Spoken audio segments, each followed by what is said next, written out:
Hey everybody. Hello, hello, hello, how.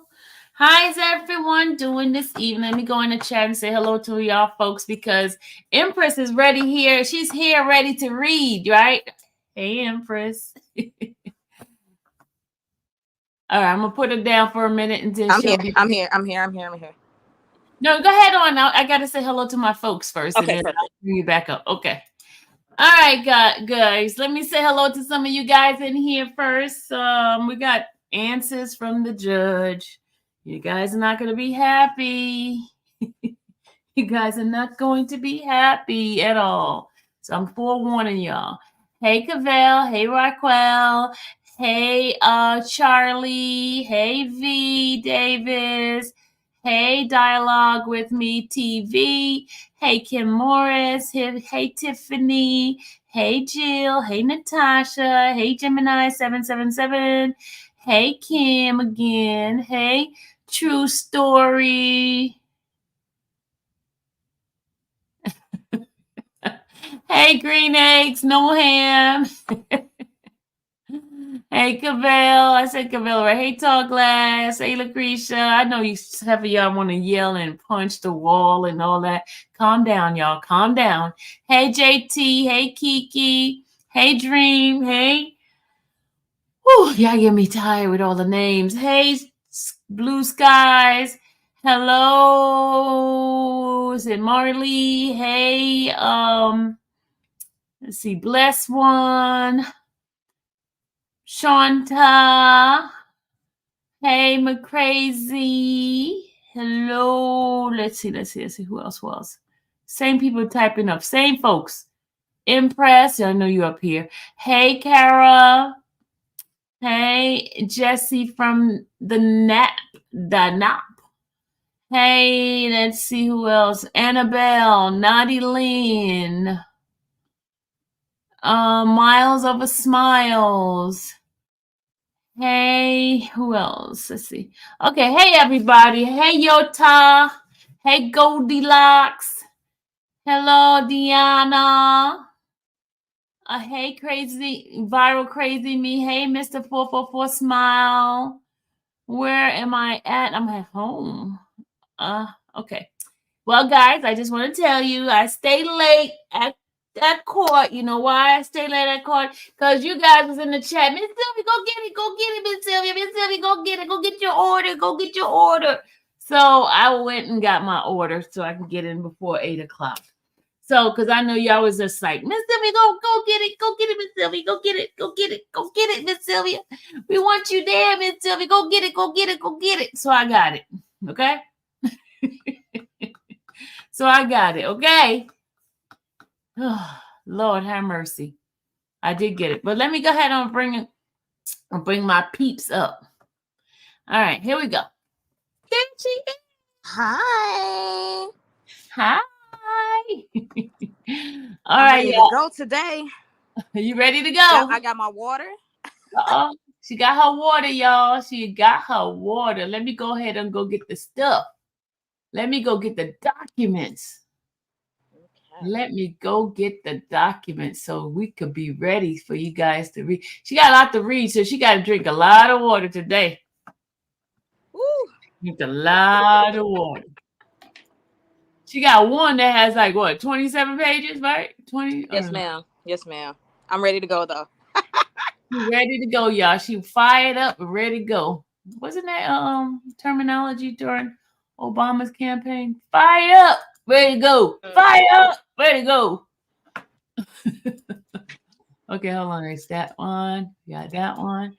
Got that one. And all right, let's get to the first one. The first one had to do with Kayla. Okay. All right. It's called, hold on, let me pull it up for you guys. You pull it up.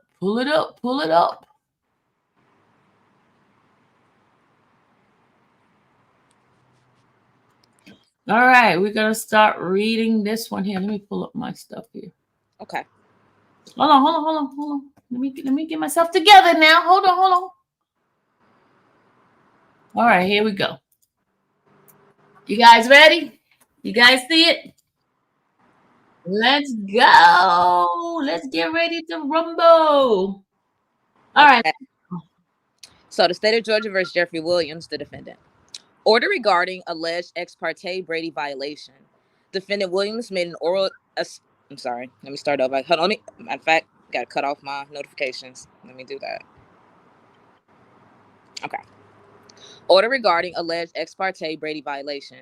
Defendant Williams made an oral assertion on August 2nd, 2024, that during a June 10th, 2024, in Chambers ex parte meeting, there was an off the record discussion amongst witness Kenneth Copeland, his attorney Kayla Bumpus, and prosecutor Simone Hilton, in which Mr. Copeland discussed the murder of Donovan Nutt Thomas and made a statement or statements inconsistent with his June 10th, 2015 statements to police, which, if not disclosed, would constitute a Brady violation. The court heard testimony concerning that matter on August 5th, 2024, from Bumpus and from Fulton County District Attorney's Office Investigator Long, who was also present during part of the June 10th, 2024 ex parte meeting. The court finds that an off-the-record conversation did occur at the behest of Hilton and with the consent of Bumpus. Judge Glanville was not present for the conversation. During the conversation, Hilton advised that if Copeland took the stand and either pled the fifth, having been told that such a plea was no longer viable due to the grant of immunity, or claimed that he killed Thomas, as Hilton maintained that the prosecution knew this to be demonstrably untrue, the prosecution would charge him with perjury. Also during this conversation, Copeland made the statement, "You don't know what I did or didn't do." During her testimony, Bumpus claimed that Copeland also said that he knew more about the infinity and someone not currently on trial. But Bumpus also testified that Copeland's comment, quote, "You don't know what I did or didn't do," end quote, was the extent of his comments regarding the killing of Thomas. Bumpus claimed distinct recollections of certain portions of the June 10, 2024 events and acknowledged lesser recollection of other details. She also acknowledged that there were times during the in-chambers meeting when she met and conversed privately with Copeland. Finally, Bumpus testified that once she, Hilton, and Copeland completed their off-the-record conversation and were rejoined by by the predecessor judge and his court reporter, Bumpus consciously endeavored to ensure that she immediately placed on the record everything about the substance of the off-the-record conversation. Yet Bumpus never had the record reflect that Copeland had allegedly just revealed to Hilton that he had additional knowledge of the infinity and a related connection to someone not currently charged. Long was present in the ex parte meeting from the time Hilton and Copeland joined throughout the remainder of the meeting, including for the off-the-record conversation. Long testified that Copeland never said anything about an infinity in Hilton's presence, and that he would have remembered such a comment because it would have been noteworthy. In addition to the testimony of Bumpus and Long, the court has considered Bumpus's knowledge as an attorney of her duties to her client and to the court, as well as the possibility that Bumpus, who admitted a lesser memory for certain portions of the ex parte meeting than others, may have confused her private conversations with Copeland and her conversations with Copeland that also included Hilton. Regardless, the court credits the testimony of Long that Copeland did not, in the presence of prosecution, either state or intimate that he knew more about the infinity and its connection to someone not currently on trial. So no additional Brady material was revealed in the consensual off-the-record meeting amongst prosecution, Copeland, and Copeland's counsel. As this court finds that as there was no Brady violation with respect to unreported portion of the June 10, 2024 ex parte meeting, there is no relief to be provided. So ordered this 8th day of August, Judge Paige Whitaker. All right. All right. I need to know what the folks think about that. We're going to stop right there on this part, and I need to know what the folks said about that. So you know what? We're going to allow them to come in one at a time while you and I are up here. We're going to let them come up and see what they have to say about that. So basically, the judge is saying that she do not believe the testimony of Attorney Bumpus. All right, let's see. All right, who wants to come up? I know y'all ready to burn rubber on this YouTube world this morning. But I was gonna say before they come up, let me get my piece in, Miss Sylvia. Okay, go ahead. So, do you think, as I read this, do you think that because her testimony was so much more different than everybody else's, because maybe she was trying to save face, that she fell flat on her face, like she just kind of messed that whole thing up? I think because she kept saying, "I don't recall," about certain things that was like You should remember that part. Right. It was only a couple weeks ago. Mm-hmm. And then remember, she did ask if you felt there was certain things that was going on. Why didn't you come to why didn't you say anything to the judge? Because remember, she was up there Right. trying to get the Rule 22. And so she could have said something then. Facts. And Facts. she did not. Oh, here come Prolific. Oh my God. Hey. Hey. Unmute yourself. Can you hear me? Yes. How y'all doing? Fine. You got 2 minutes. And I'm not gonna let y'all get past the 2 minutes. Go ahead. I think we all knew that how that was gonna get ruled as far as bumpers. I mean, I think she was just kind of nervous. Some of the stuff she said was true, but she kind of blew it for him on that part. But I think the judge kind of messed up and gave the state just too much room and kept moving the goalposts. I think it was enough grounds to get a mistrial. She definitely said in the other thing that it was Brady, but I guess because they got to get ex parte and all this stuff early that it was, considered not Brady. But I feel bad for thugging on because I don't think this is a fair trial. That's pretty much all. Hey, don't you not giving up hope, are you? I think they're gonna win an appeal, but I got hope in the jury at this point. I mean, but I ain't no stopping the trial. That's clear. The judge is not stopping this trial. That's not gonna happen. All right. Thank you, sir. All right, y'all. You ain't getting no dinner or no lunch from me either. Yeah, the mistrial, you messed up with that one, Miss Sylvia. No. I still hope for me. See you later. All right. Tall glass. 2 minutes. What Good do you evening, Miss Sylvia. Chat. How's Hey, everybody doing? good. Oh, that's good. Um, yeah, I'm kind of disappointed with that ruling that just came out, but my stance had been from the beginning that and me personally, I felt like when Kayla was in there in that meeting and she saw what was going on, I felt like she should have been the first one to speak with regard. As soon as she came out, she should have tried to get that on the record. But her movements were to get fired, to get removed, to get relieved. So I'm so happy Steele did stick up and, put that on out there that there was an ex parte meeting had. But my stance has always been when that meeting was over, Kayla should have got up there and said something.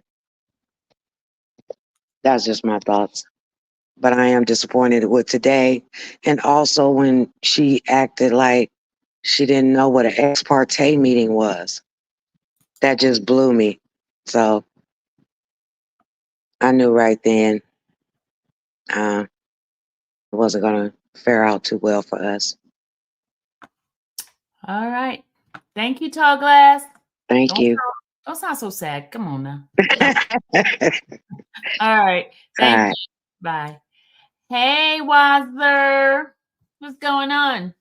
Hey, Sylvia and Chad. I just want to say that I feel as if I knew from the beginning when Kayla got on that stand that they were definitely going to not believe her testimony. She was not confident in any of her answers. And like many of the people in the chat are saying, she should have took notes. And it looks kind of impeachable when you can remember for YouTube, but can't remember when you're on the stand. But yeah, that's all I have to say. Wazza, that was short and sweet. All right, Wazza. Thank you so much for your input. Anybody else have anything to say? Before we get to the next reading, anybody else have anything to say on that one? Why is everybody sounding sad? Don't sound sad to y'all. Okay, y'all cannot pray and worry. Okay, cannot pray and worry. Cannot be defeated, y'all. We still got the jury to come back. Anything can happen. Anything can happen. Come on, keep the faith. Keep the faith. Keep hope alive. All right, y'all ready? Somebody said she should have filed a motion. I think Kayla was thrown into the fire. She didn't know what was going on. Okay. Yeah, clearly not experience a loyal. Okay, y'all thing is going so fast. Okay, Maya has something to say. 2 minutes. Oh, hey guys. Hey.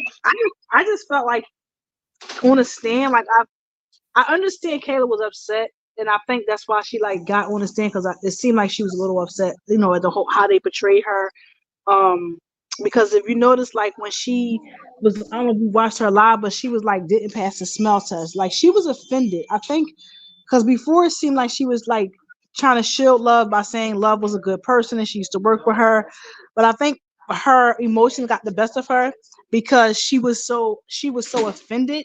And when she got on the stand, I just think Love did what she was supposed to do, which was she frazzled, and she couldn't really answer the questions. And I think when the judge asked her, like, so you're telling me you didn't know it was an ex parte meeting, it was kind of a common sense question. So I don't think Kate is a bad attorney.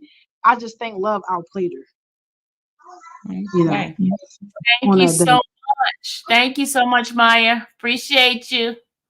All right, Black Butterfly. Good evening. I just got a question for you, and I'm not going to hold up for the next reading. Okay. I want to ask you. So now that we're here, I always think about, okay, let's think about this. Instead of focus on the problem, let's look at a solution. Is it possible that now Brian can subpoena Deputy Brown?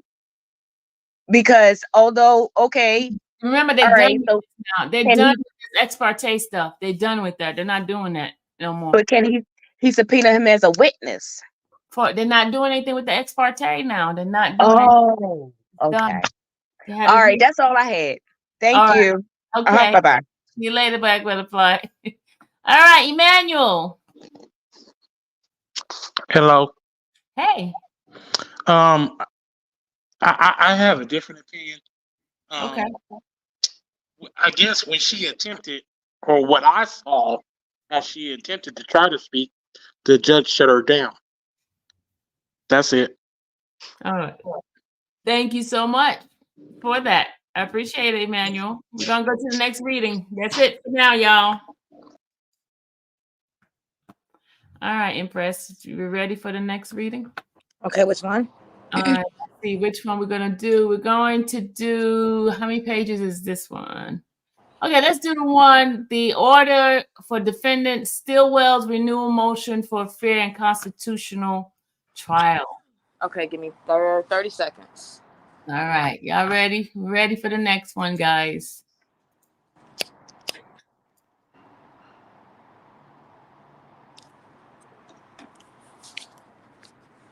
Okay. Order of Defendant Stillwell's renewal motion for fair and constitutional trial. Defendant Stillwell raises numerous assertions. Oh, I'm so sorry, y'all. I've been saying that all wrong. Defendant Stillwell raises numerous assertions of error, impropriety, prosecutorial misconduct, and judicial partiality, which he asserts has resulted in a denial of his constitutional rights to due process and a fair trial. The pertinent determination is whether such events, if they occur as alleged, warrant a mistrial with prejudice, dismissal of the indictment with prejudice, which would have the same effect, or disqualification of the prosecutors.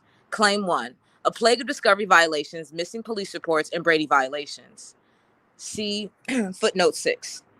Discovery is being addressed. This court has ordered the state to timely produce all discovery and undertake a concerted effort to secure and provide all police reports, including asking current APD personnel with specificity to search for and produce reports on the case.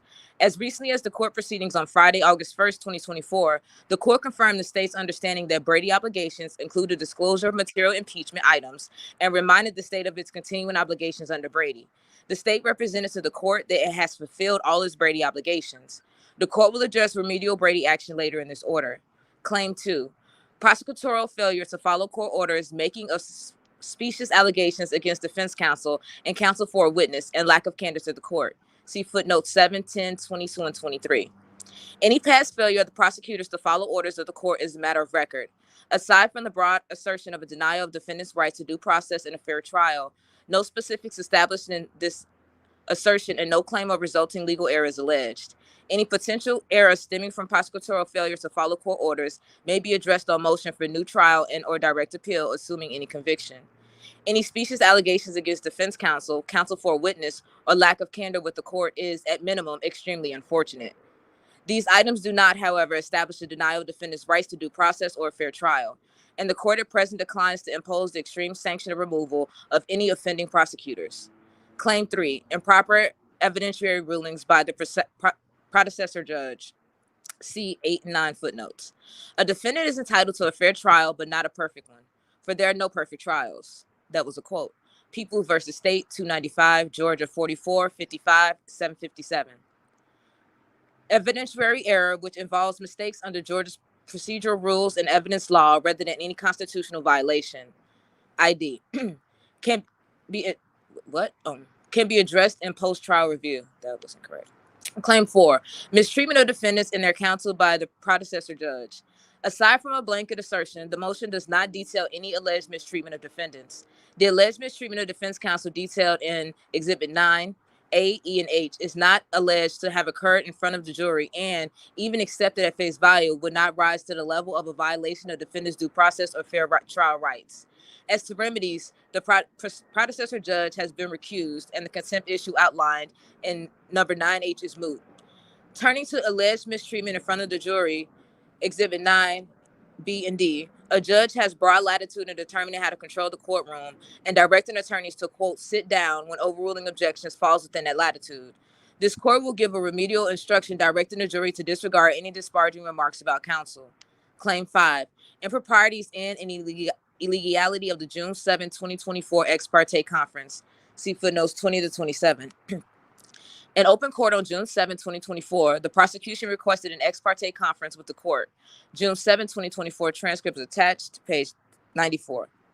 The defense was therefore on notice of this request. The defense also knew that the request was not to secure immunity for Copeland, as the immunity order had been signed in open court early in the same day's proceedings. Even assuming a right to be present for, Even assuming a right to be present for this June 7, 2024 conference, no one on the defense team objected to the request or sought more information about it, thereby waiving any right to be present for that conference. See Nesby v. State, 310 Georgia, 757, 761, and 853. Also citing Hanifa v. State, for the proposition that defendant waived right to be present by failing to object after being informed the trial judge's meeting with the jury outside presence of the defendant and counsel. As for topic of this ex parte conference, defendant assigns nefarious intent to prosecutors Love and Hilton's representations about their intentions with Copeland's main counsel, Jonathan Melnick. The court at this point declines the invitation to view their representations, but refers the prosecutors to its footnote herein. Defendant complains that the comments by the predecessor judge during this conference reveal his partiality to the state. Pretermitting the questionable accurateness of such characterizations, this issue has been mooted by the recusal of that judge from the case. Claim 6, illegality of the June 10, 2024 ex parte meeting. See footnotes 11 through 19, 20 through 20, 24 through 27. On June 10, 2024, at the behest of Prosecutor Love, the predecessor judge held an on-the-record in-chambers meeting with Love and stand-in counsel for Copeland, Kayla Bumpus. June 7, 2024 transcript of ex parte, page 3 through 22. Following a recess at which time Love departed the meeting, Copeland and Prosecutor Hilton joined the meeting. Defendant's motion raises several challenges to this ex parte meeting. Did defendant have a right to be present? Did the ex parte meeting amount to coercion of Copeland's testimony? And did any Brady violations occur? Did defendant have any right to be present? Defendant is correct that this meeting was about more than just the perimeters of Copeland's immunity and whether he understood its potential ramifications. The initial stage of the meeting, before the first break, centers on the prosecution's concern with whether Copeland's main counsel was laboring under a conflict of interest and with logistics of handling Copeland's testimony with stand-in counsel. But because these topics were all ancillary to Copeland's immunity grant, the topic of the meeting remained at its core and, as asserted by the prosecution, Copeland's immunity grant. Because the meeting dealt with Copeland's immunity grant and its ancillary issues, it was not a critical state of the trial at which defendant had a right to be present. See Snyder v. Com of Massachusetts, 291 U.S. 97, 105, 54. It says, criminal defendant has a right to be present when his presence, quote, has a relation reasonably substantial to the fullness of his opportunity to defend himself against a charge, quote, but not when, quote, his presence would be useless or its benefit but a shadow. United States versus Gagnon 470 U.S. 522, 526, and 105 states the presence of a defendant in a condition of due process to the extent that a fair and just hearing will be thwarted by his absence and to that extent only. Says defendant is correct that there are differences between the meeting in this case and the meeting in King versus State 273, Georgia 258, 539, cited by the state. For instance, the meeting in King was to secure immunity for a key prosecution witness, and the defense was aware that the immunity was occurring. Here, the defense was not given a notice of the meeting, and immunity had already been granted to a key prosecution witness. So the topic was not whether immunity was in the public interest. Instead, its topics were the adequacy of the witness's legal representation and logistics of outstanding representation, as well as ensuring the witness correctly comprehended the meaning and impact of the immunity grant, what would and would not amount to contempt of the order granting immunity, and compelling his testimony, and the potential consequences of, Los Angeles. What would and would not amount to contempt of the order granting immunity and compelling his testimony, and the potential consequences of failure to comply with the order. But the state's reliance on King did not demand that its facts be on all fours. The legal import of King for this claim is that because the defendant's rights are not the subject matter under consideration in proceedings surrounding a witness immunity grant, a defendant has no right to be present for discussions with the tribunal surrounding witness immunity. The fact that here discussions included what testimony would subject the witness to a charge of perjury, what would subject him to punishment for contempt of the order compelling his testimony, and what that sanction might entail, even if incorrect, does not change the analysis. Defendant's rights were still not the subject matter under consideration. See also State versus Lowry 308, Can 1183, 1212 through 1214. No right to be present at hearing to compel witness testimony pursuant to immunity grant. Chestnut versus New York says ex parte meeting at trials court behest between court, prosecutor, and the counsel for witness, initiated after the defendant and his attorney had left the courtroom during a recess at the close of the witness's direct examination, and held to ensure witnesses understood his deal with the prosecution and that he was not unknowingly incriminating himself, and understood his constitutional rights held to be an ancillary proceeding dealing only with the rights of the witness, at which defendant has no right to be present. Was the witness testimony coerced?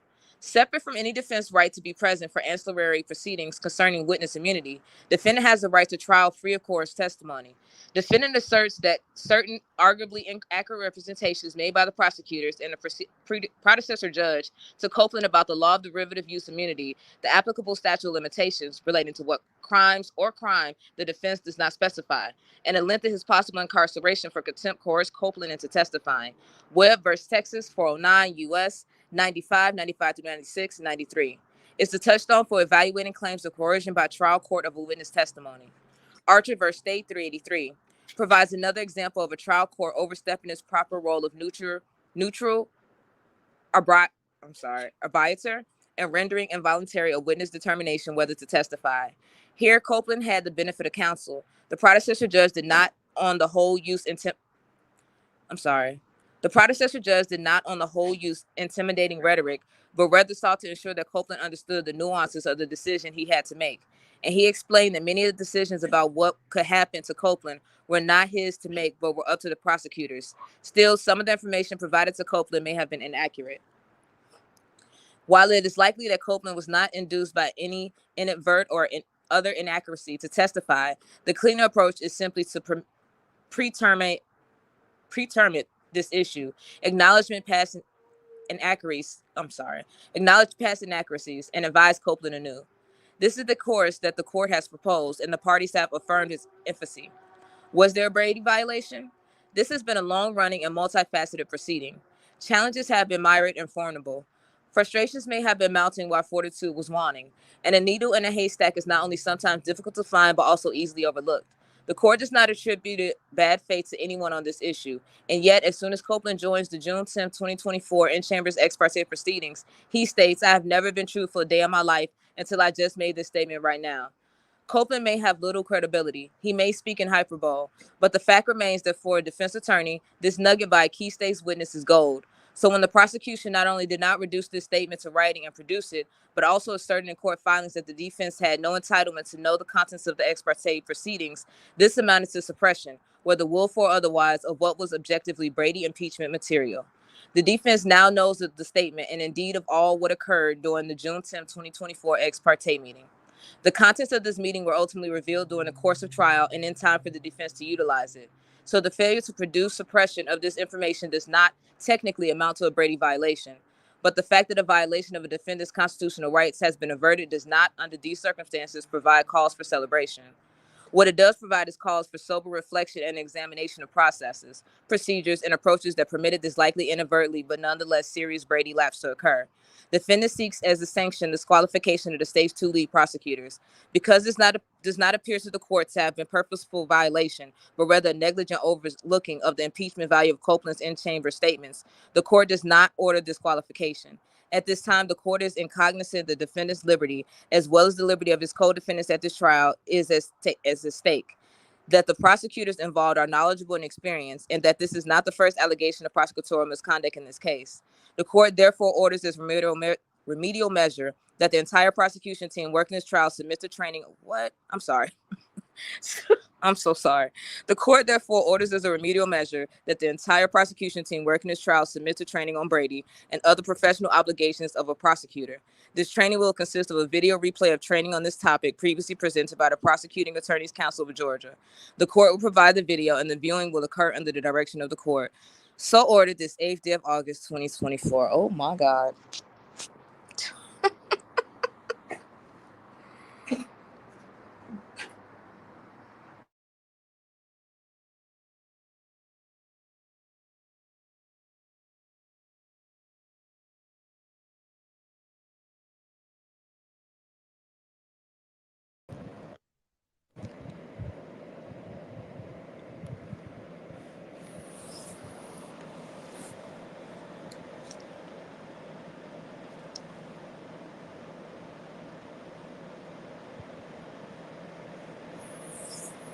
Oh. I thought I was going crazy. Can I not hear Miss Sylvia? I was trying to hear her. She was talking, but I couldn't even hear her. Can y'all hear her? I thought I was going crazy. No, I'm sorry, Marva, because Marva's thing has. Can you hear me?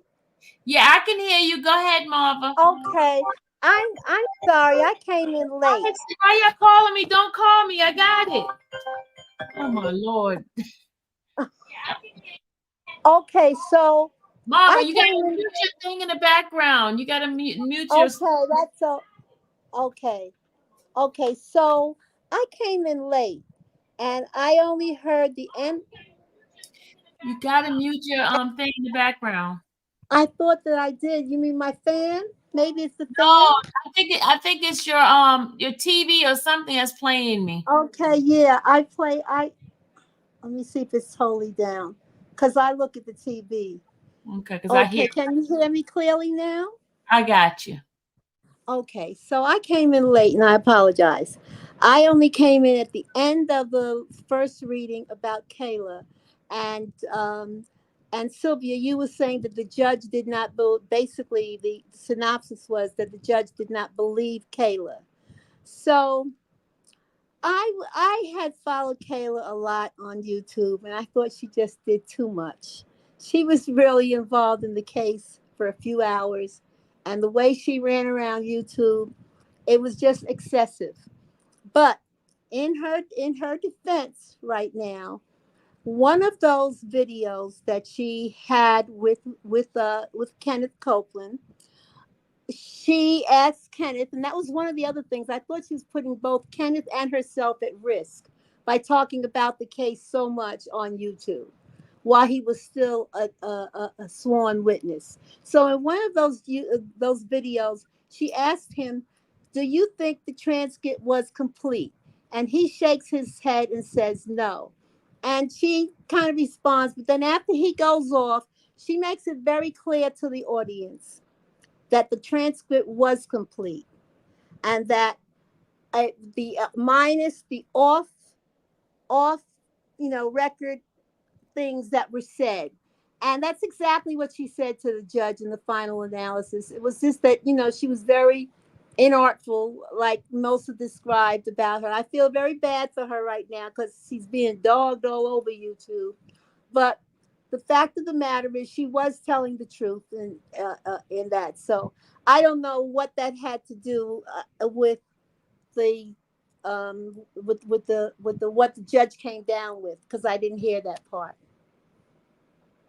Yeah, That's it. she basically said certain parts that she couldn't recall, and Mm-hmm. and you remember when the judge was talking about asking her why didn't she come to her in the beginning and say something about the meeting and how she Mm-hmm. felt it was inappropriate, because she said, she's been there a certain amount of time and she should have came to her. Well, I agree with Tall Glass when she said that Kayla should have came immediately. She should have been the first one. She should have been on the phone with Melnick, and she should have even intervened more in that meeting in terms of letting him know that immunity deal was not all that great, and really advocating more for him. But I think that Kayla's problem was that you can't be friends with everybody. She was friends with the with the prosecution. She worked with them. She knew them. She kept referring to them by first name. Then she's hugging Thug, and she knows them, and she's on there on YouTube with Thug's sister. So she put herself in a mix of everything that really got her to this position, and we all need to be sympathetic with her and give her grace. That's all I'd like to say. Okay, thank you, Marva. Hmm. All right. Anybody else would like to come up and say something? FBF Production, you said you have something to tell me. Did you want to come up, or did you want to call me, or what did how you want to email me or what? Miss Sylvia, can I respond? Because I didn't get a chance to respond Sure, to that sure, message. I sure. mean, to that motion that took my breath in the middle of reading it. She said that the defense didn't respond in enough time. When they did, Judge Glanville told them that he never responded to the motions about the ex parte meetings. So for her to say that they didn't respond in enough time, that sounds crazy to me. Like, they responded almost immediately. How much sooner should they have said something? I don't know. I don't know. I don't know. Look, I don't know. I don't know. Mm. Okay, you ready to read the next one? Because there's nobody in the back. Let's go ahead on to the next one. Okay. Yes, ma'am. Which one would that be? Let's go to that. This one here is two pages. Let's do the where she didn't granted in part and denying in part. Okay, 1 second. Because there's two. Oh, okay, hold on. Because that one is both of them is the same. Hold on. Okay, I got the one that you were talking about. The granted in part. And, yes, ma'am. Okay.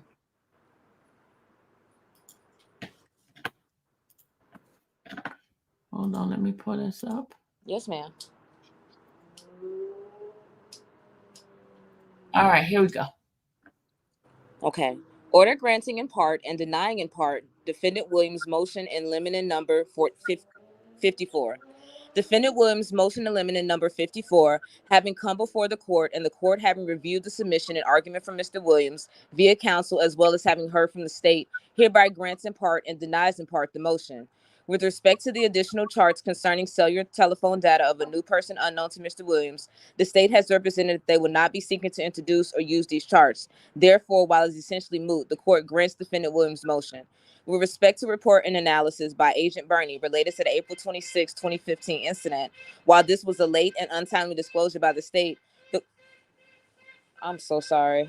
I'm in Los Angeles. With respect to the report and analysis by Agent Bernie related to the April 26, 2015 incident, while this was a late and untimely disclosure by the state, the court finds that as there is still sufficient time prior to the possible introduction of this evidence, there is not the requisite. Oh my God, I'm sorry. Requisite prejudice to the defendants, nor is there bad faith on the part of the state, both of which must be shown to authorize the exclusion of this evidence pursuant to OCGA 17-16-6, and therefore the court denies Defendant Williams' motion with respect to that report and analysis. So ordered this 8th day, August 8th, 2024. So part of it is approved and part of it's denied. Okay. All right. Now, last one, our final one is the denying defendant William amended additional motion to disqualify lawyer Love and Hilton. Yes, ma'am. Let me know when you're ready. I'm ready. Okay. Order denying defendant Williams amended additional motion to disqualify lawyers Love and Hilton. Defendant Williams asserts that prosecuting attorneys Love and Hilton must be disqualified from the case because of alleged ethical violations during the course of the trial in this case. As noted in the court's August 1st, 2024 order, a defendant seeking disqualification of prosecutors in a trial bears the heavy burden of proving that such an extreme action is warranted. See Lewis v. State 312, Georgia Appellate Court 275 and 283. It is the burden of the party seeking to disqualify counsel to prove the extraordinary remedy of disqualification is warranted. The defendant has submitted 8 examples of alleged misconduct and or ethical violations, which have occurred in approximately 8 months that the trial, since opening statements, has been going. Certain of these items are also enumerated in defendant Stillwell's renewed motion for a fair and constitutional trial. To the extent that they are addressed and ruled upon there, such rulings control. The court reminds all counsel that every Georgia attorney is bound by our rules of one moment, y'all. I'm sorry. The court reminds all counsel that every Georgia attorney is bound by our rules of professional conduct and owes a duty to a candor of the court. These ethical and professional obligations should be scrupulously honored, and prosecutors, above all, should endeavor to comport themselves as to be above reproach on such matters. The court understands that it has the authority to sanction counsel for violations of the rules of professional conduct that occurred during an impact on case before this court. The court declines that invitation at present. The court certainly does not condone the alleged actions of prosecutors Love and Hilton. The court has, in the weeks since assuming presiding duties, made clear the expectations of all counsel, and the court admonishes counsel that any future failure to abide by the rules of professional conduct or lack of candor with the court may trigger the extreme sanction of removal from this case. Upon consideration of defendant's motion and of applicable law, defendant's additional amended motion to disqualify prosecutors Love and Hilton in this trial is denied. So ordered this 8th day of August, 2024. So she basically tell him, wow, do it again, you're gonna be out. She's saying that, you know that, it's right? It's in writing now. It's in writing. She said, you do it again, you out. And she said that basically they weren't being candored. Which is crazy. Yeah. All right, I'm down. All right, so we got this. We got this now. So guys, she flew out of here, y'all. She flew. She's trying to get her food down. She's trying to get, thank you, Impress. Impress said, I'm out. I'm out.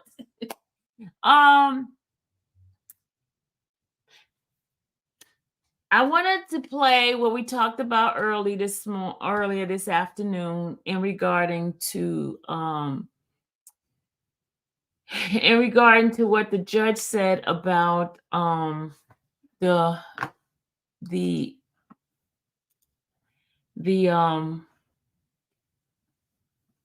the jury coming back. I'm going to go ahead and play this for you.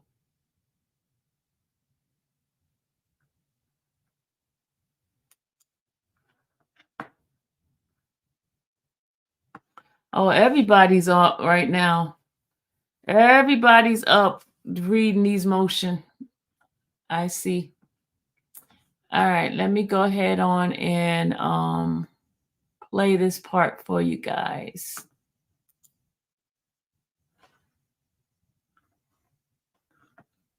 From this morning.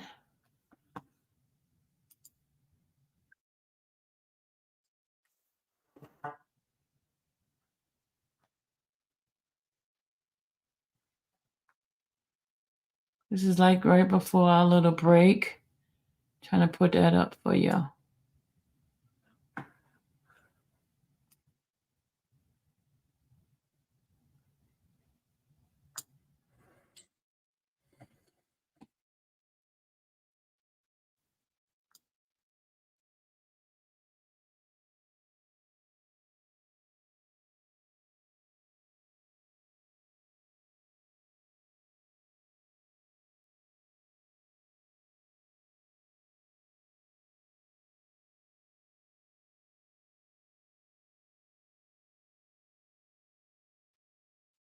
Hold on a second. Let me just put this on.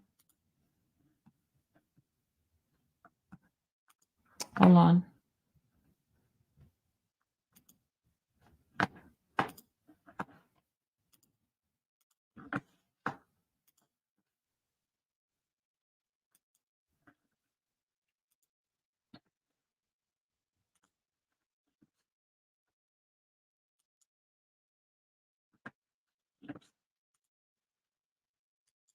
Anybody who's an attorney would consider disparaging, unprepared and unprofessional. So I'm going to address that and seek to cure that by just using that actual word.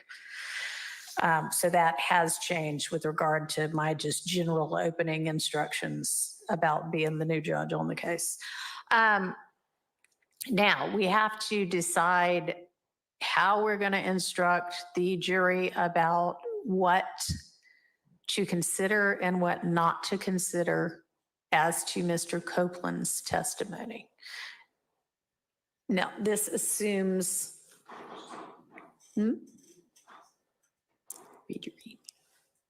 this assumes that Mr. Copeland decides to testify. Obviously, if he decides at this point, you know, on Monday not to take the stand at all, then it's a pretty easy instruction because it's disregard everything you heard from this witness. But if that's not the case, then does anybody have a proposal for how we are going to, and I think that's what the state had sent something on. And has the defense had a chance to look, and is there, I think Mr. Williams maybe has just sent over his proposed instruction, which hopefully everybody has gotten. All right.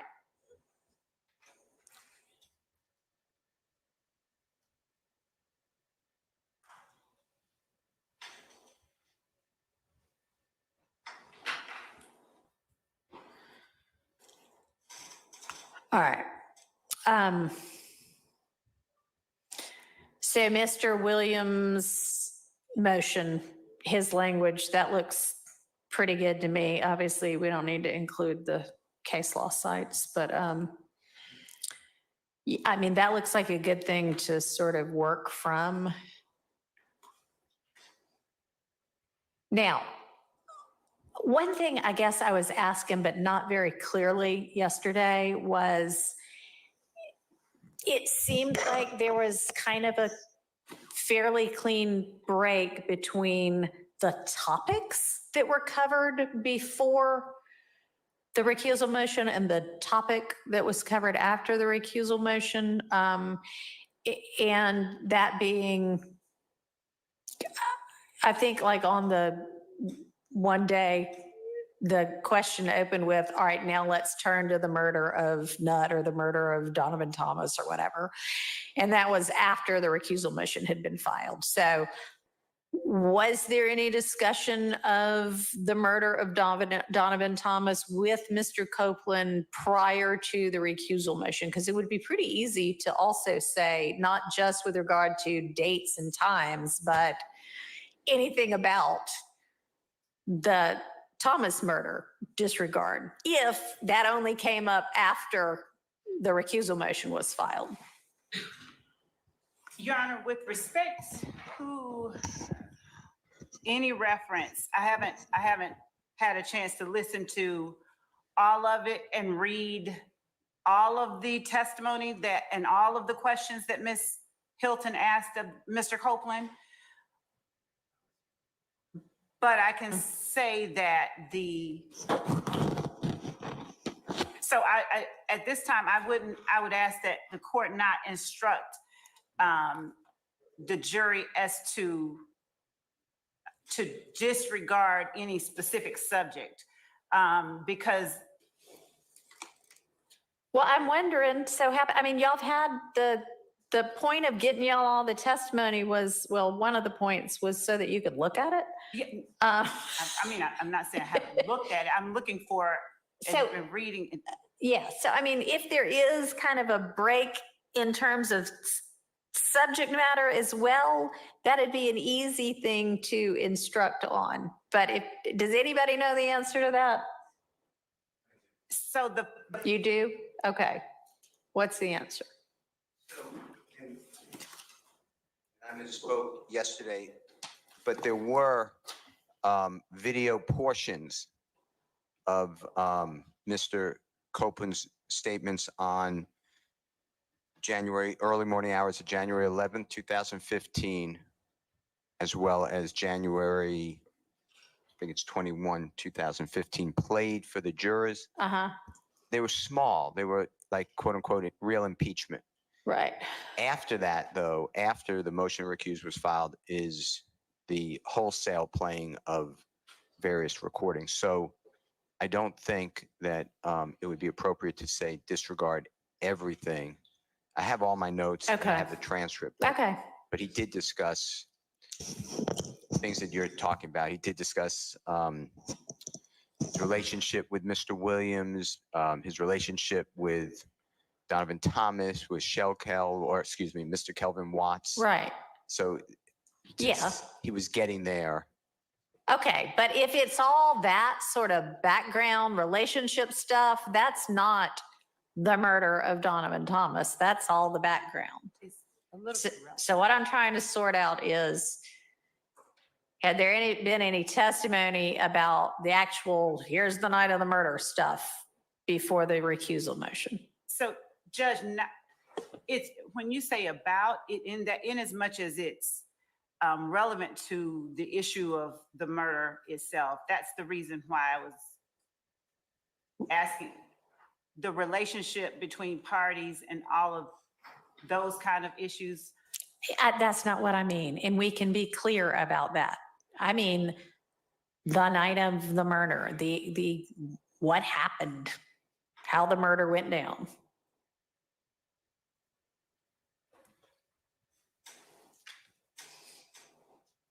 I think it's safe to say that that as far as Mr. Copeland is concerned, the specifics of the night of the murder information or evidence was given post-recusal motion. All right. Is there anybody that disagrees with that? All right. Thank you. Specifics of the night.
I'm gonna go fast forward a little bit, guys. I'm gonna move it up a little bit to the part that Exhibit 378Y, as in Yankee, B as in Barry, 6, and these are the time slots, 6:46:34 to 6:46:44, and that's a January 28th, 2015 interview. Okay. And then I have I have the January 11, 2015 interview marked at States Exhibit 358A as an Elisa, and it's at the time I just said, which is 329:46 to 330:13. That's what I have. And then I have nothing else about specifically his interviews after the killing. Okay, 329:46 to, 330:13. okay, thank you. And that's at 358A as an Elisa. All right, and I think that's our review had only revealed those two, anything from those two videos also. I'm trying to find out the spot. All right, anybody else have a different recollection about either more videos or the specific topic of the night of the murder having come up prior to the recusal motion?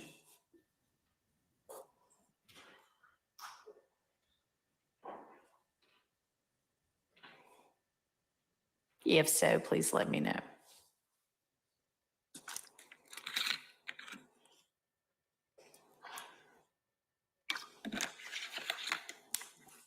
All right.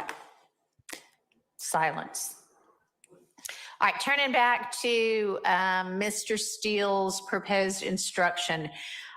You're saying that as to collecting their notes, they're going to be sealed for the record. Why not just destroyed?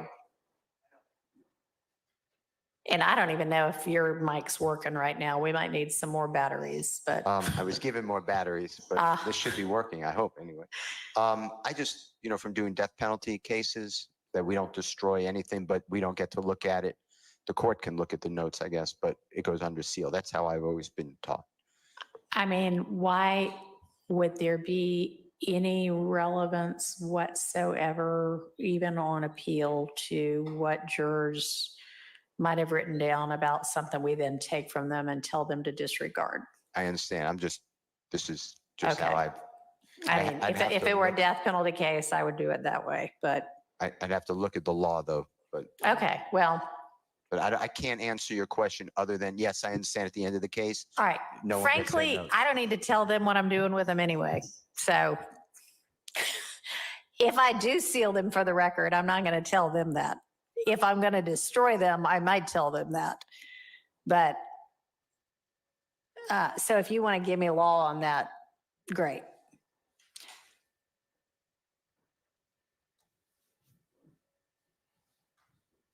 All right, now, one other thing that I propose to do, because we're telling them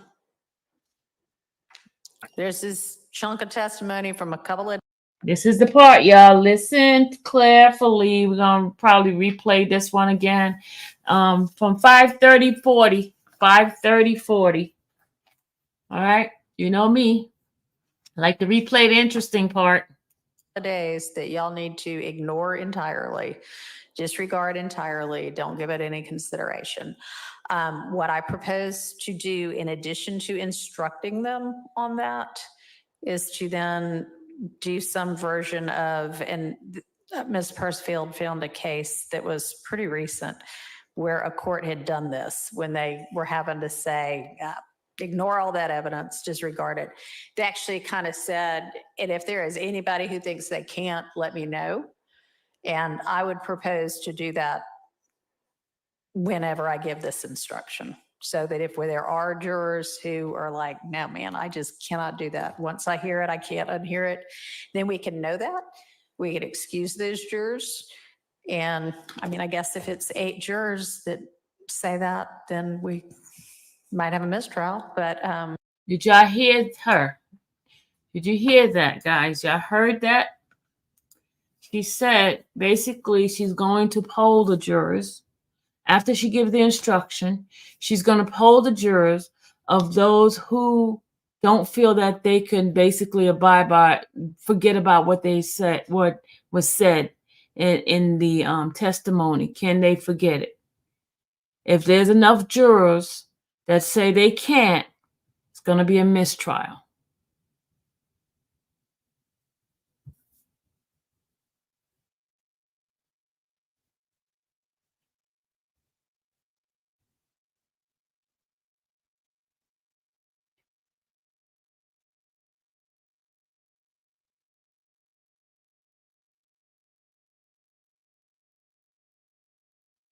Let you know if you got the PayPal.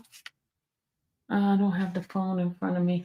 As soon as I go downstairs to get the phone, I'm gonna go ahead and play this, and I'll go get that phone, and I'll go check it out. Okay, Hipsy, thank you.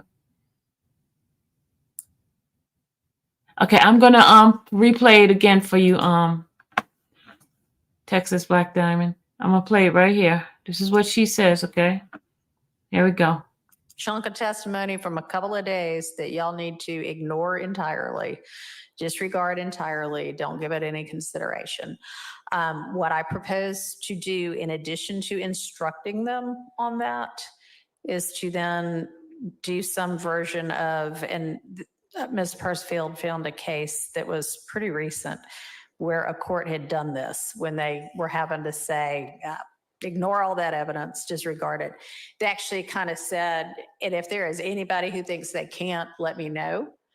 And I would propose to do that whenever I give this instruction, so that if there are jurors who are like, no, man, I just cannot do that. Once I hear it, I can't unhear it. Then we can know that. We can excuse those jurors. And I mean, I guess if it's 8 jurors that say that, then we might have a mistrial, but better to go ahead. We need to find out how many jurors has to be on a criminal trial. Does it have to be 12, or can be less? Can it be 9? Because she's saying 8 jurors, but according to the numbers that we know, it's less than 8. It should be 5. It should be 5 because they only got 4 alternates because 2 of the alternates are gone.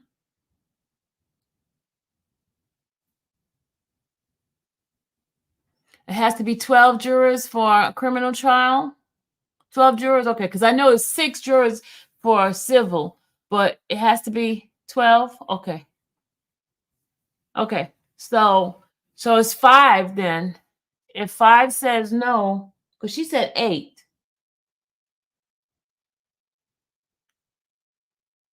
Yeah, it is a total of 16 right now, right? But 4 are alternates. There was 6, but they're gone. They got 4 alternates. 2 of them left.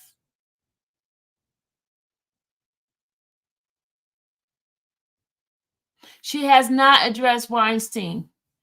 It has to be 12 for alternate to be okay. So it's 16 together altogether. So she doesn't know somebody already dropped. She probably doesn't. She probably don't.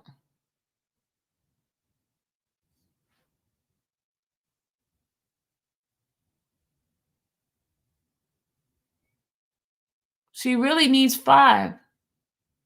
She needs 5. Because if she has only 4, it's still 12 jurors.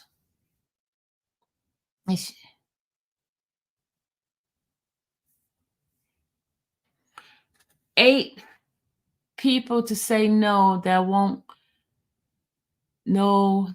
have 12. She only really need 5. You won't have 12 if you have 5. Because if you,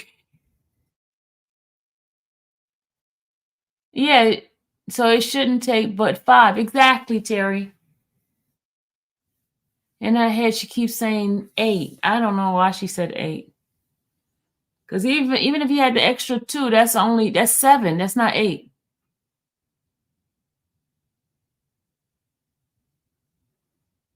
So I don't know why she said that. Only 5. Maybe she just giving an example. Hold on.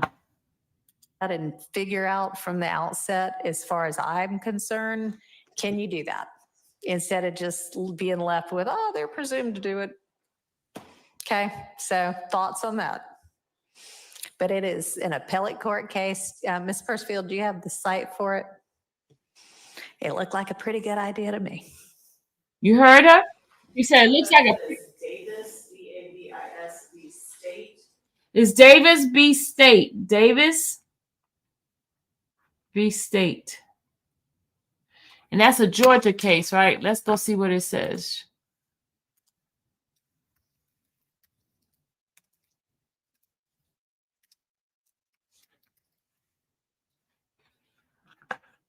It's the Supreme Court 1960. Hold on. Okay, here's one. There's a Georgia v. State 2024. That's he was okay, here we go. All right, I'm gonna read it to you guys. Following a trial of a jury convicting Richard Davis on 4 counts of child M and 1 count each of aggravated SB, attempted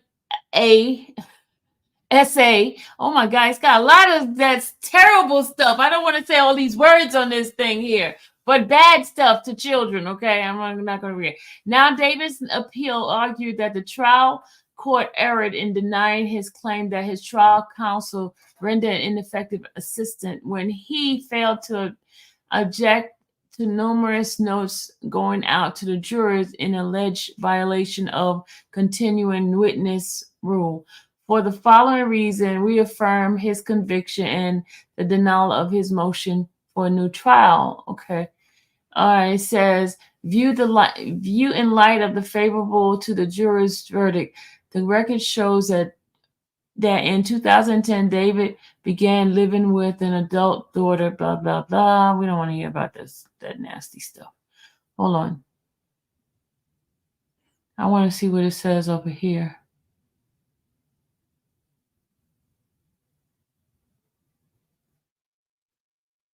He says the error did not err. Maybe it's a different case.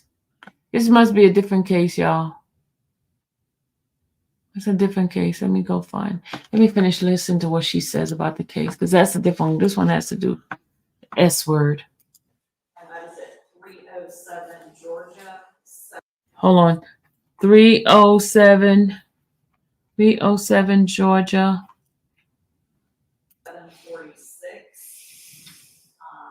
746. 746. Don't have a pinpoint, but I believe it's towards the. Yeah, it's towards the end. It's either the last or the second to last topic that the appellate court addresses. And it even includes the instruction, and I may look at that and maybe borrow some from that as well. So y'all can take a look at it too. What did she say again? Let me repeat that one. Let's see if we can find it. Hold on. Law on that. Great.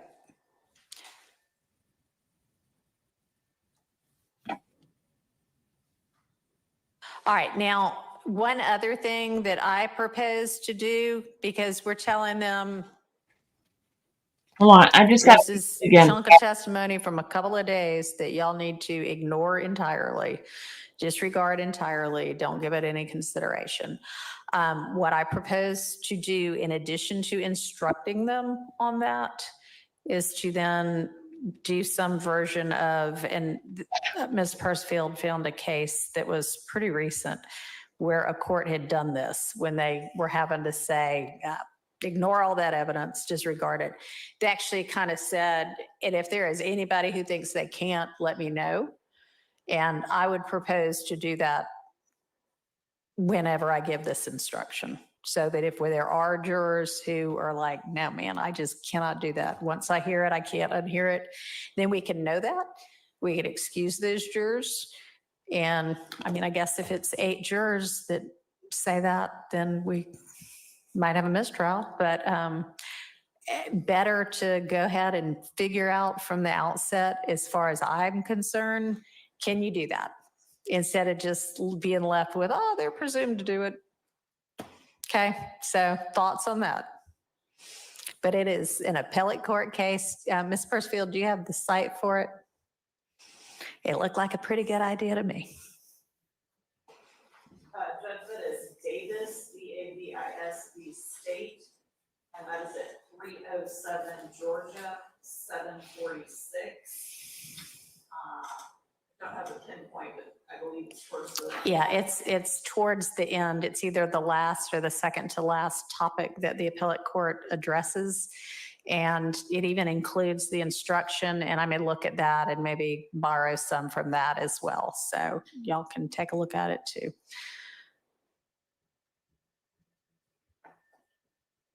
All right, hold on. Let's see. Let me go see if I can find it. Hold on, y'all. Hold on.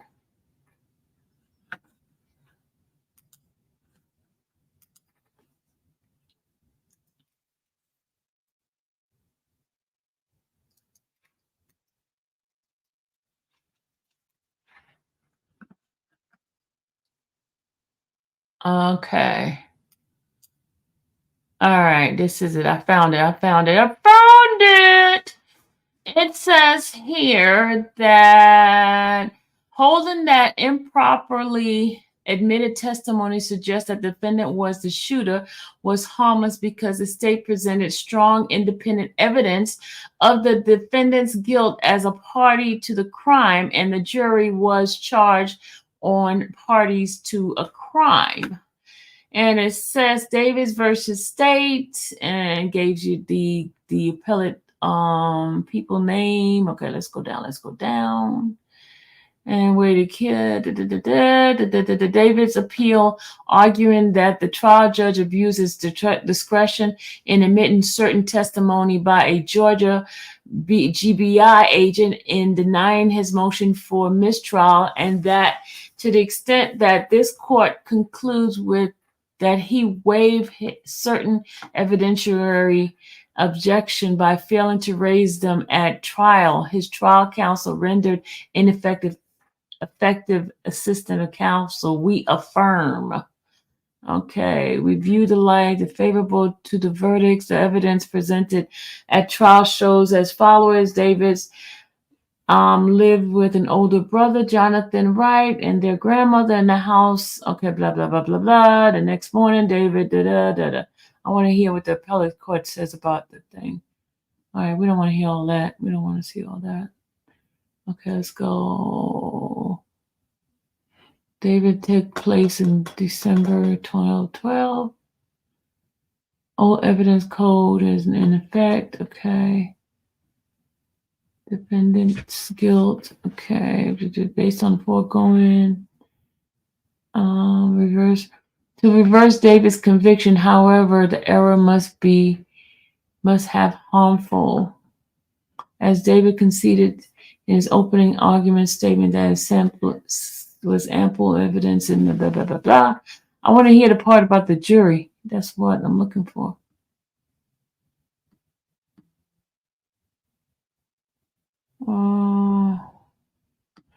Okay, they're talking about the case. I'm going.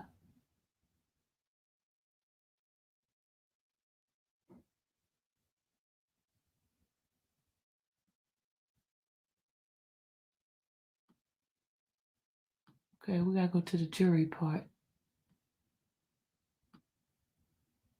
Okay, it says, after the jury returned to the courtroom, the trial court instructed the jury as follows. Ladies and gentlemen of the jury, when I asked y'all to step out of the courtroom, just before that, the state had asked Lynn a question.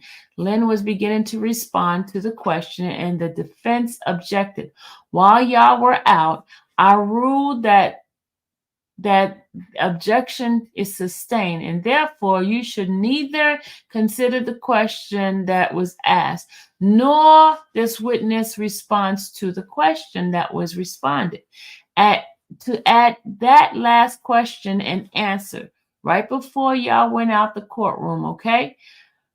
Because I have sustained the objection, it is most important that you not consider the question nor the answer in your deliberation during the trial of this case. Now, is there any of the juror who cannot set? Oh, there it is right here. There it is right here. Oh, there it is. There it is right here. Now, is there any jurors who cannot set aside and totally disregard the question and response to that question as part of your deliberation?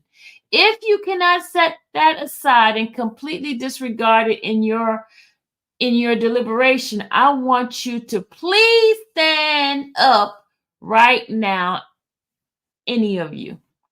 And then he says, okay, none have stood up. That being the case, the trial will proceed. Okay. So we reviewed the trial court denial of motion for mistrial for an abuse of discretion, and then they give a case law. We will not disrupt a trial court's ruling on a motion for a mistrial unless it is essential to the preservation of the right to a fair trial. Here, the trial court ensured that Davis retained his right to a fair trial by giving an emphatic recodific instruction and polling the juror as to whether they were able to disregard Agent Lynn improper testimony. None of the jurors indicated that they were unable to disregard the state's question and Lynn's answer. Accordingly, the trial court did not abuse its discretion with respect.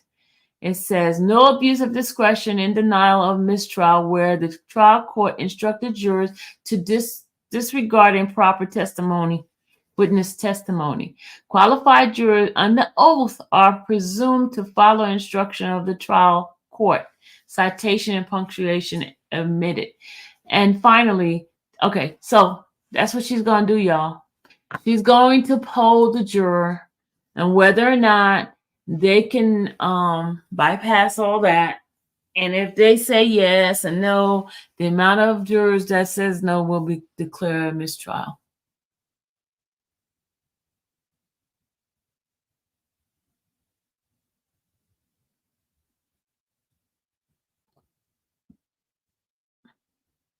So why did y'all say 8 to, that's when they voting. That's when they're voting.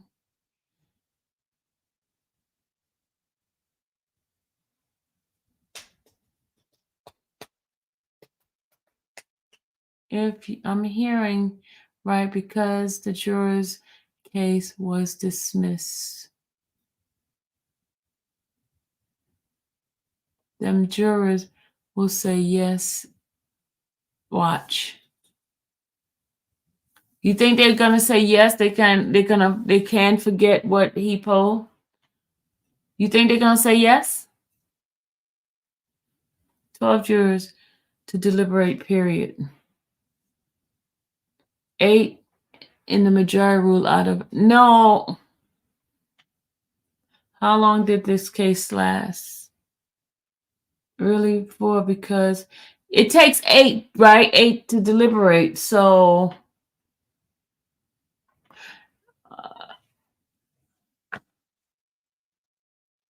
8 out of 12 with the 12. I think Gemini, you're talking about something totally different. You're talking about as far as them deliberating. This is her polling them, and she's gonna poll.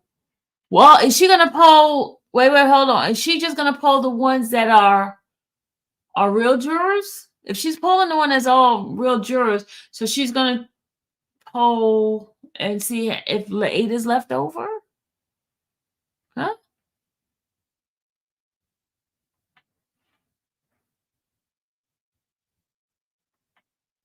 It's not 18, it's 16 right now. It's 16.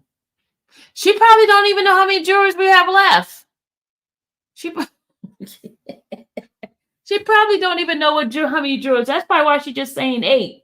She probably don't even realize how many jurors we got left. We'll just wait till she come in and talk about. She probably don't even realize we got 16 instead of 12.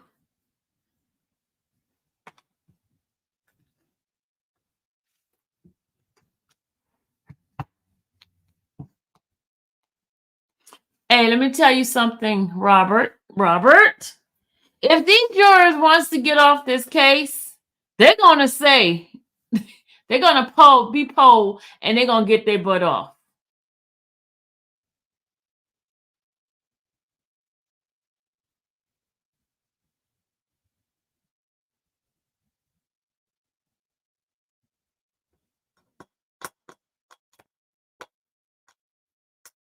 I'm telling you, you think that no, this is the opportunity to run to the hills.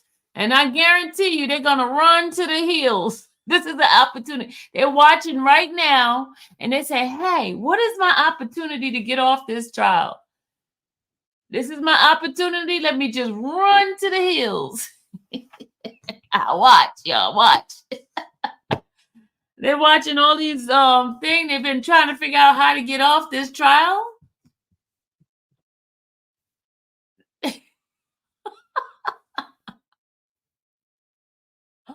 Y'all, I'm telling you, you know how many times they've been asking for days off? They want to do this, want to do that. They don't want to be here.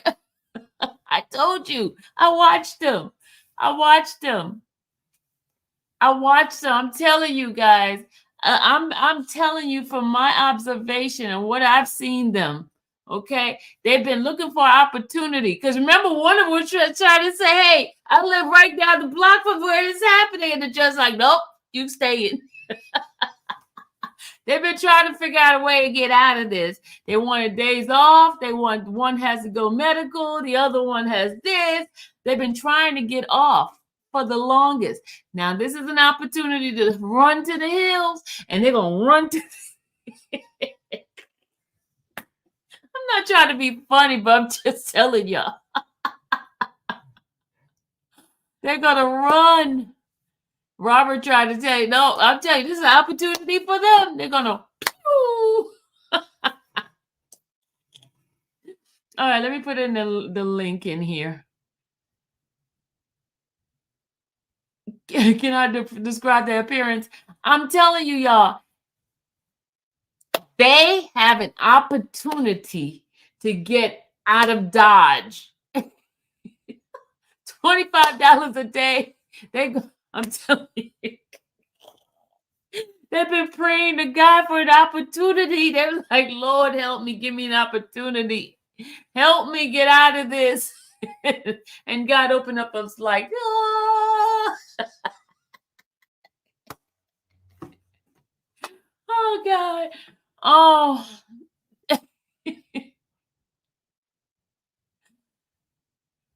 No, this is an opportunity. I hear you, Miss Sylvia.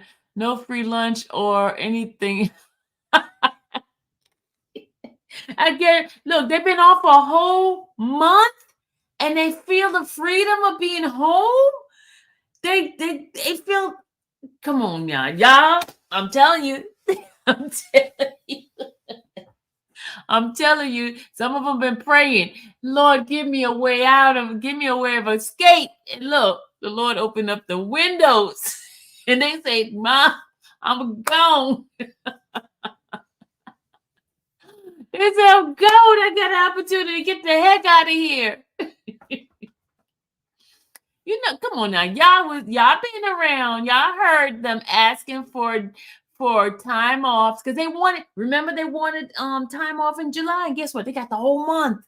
They ain't even have to use no time.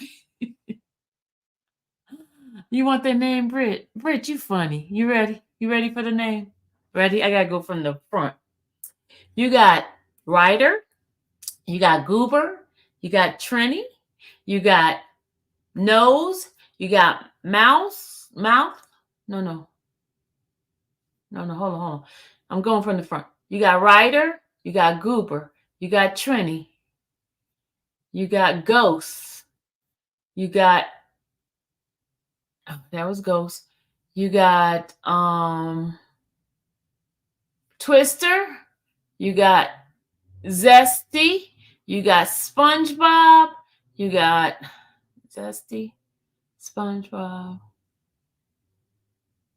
you got Nose, you got Mask. I can't remember the other one.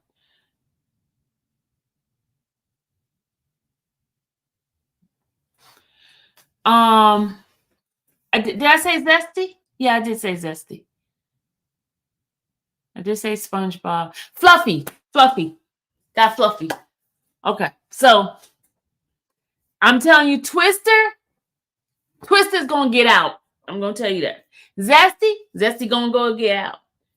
Trini is out. Goober is out. Okay, Mask might say that she might forget it. Mass might say she might forget it. Okay, y'all.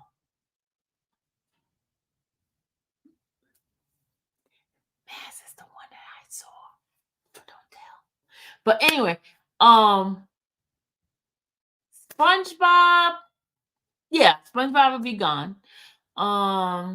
Zesty Twister. Okay, I'm gonna tell you the other one. Now, Ryder's gonna stay. Ryder's gonna stay. Mask is gonna stay. Let's see. But I'm telling you, Twister's gone, Zesty's gone, Trini is gone, Goober is gone, SpongeBob is gone, and Fluffy's gone. They're gone. Fluffy's gone. Fluffy always wanted something to eat. Fluffy's gone. Empress. Hey, Empress. I have a question because there's quite a few of us that have the similar comment, a question rather. Okay. So, are they asking the jury, is this before or after they ask Woody if he's testifying or not? Does this come into play if he testifies or if he doesn't testify?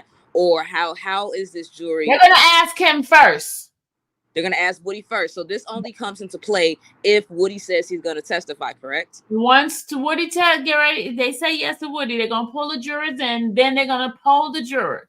And when they poll the jury, they're going to ask the jury whether or not they could forget about the testimony that, they heard previously from. Thank you for clarifying that. A lot of us were going back and forth, so I just wanted you to clarify that for us. No, Woody's coming first. Woody's coming in first. Okay.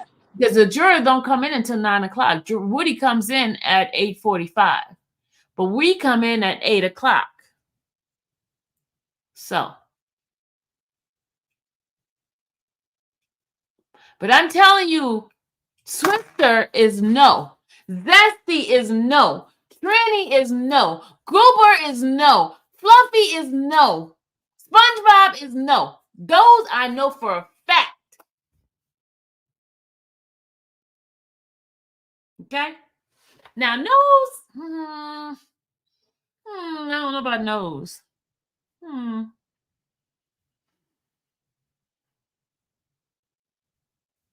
Will that be enough? I don't know.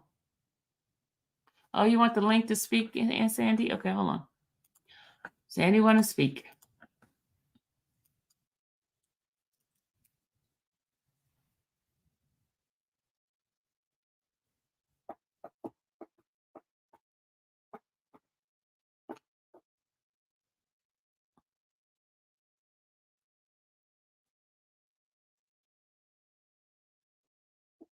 Twister is going to say she can't forget.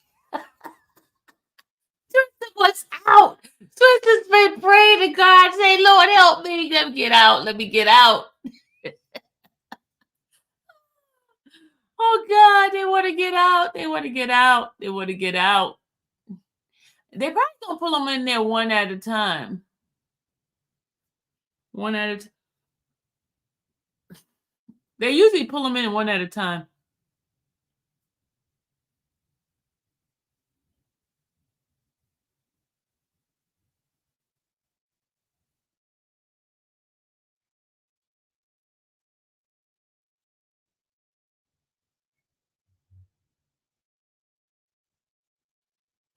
Yeah, they're going to pull them in there one at a time so they won't know what the other ones are saying.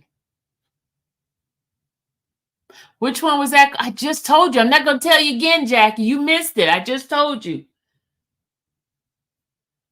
I just told you.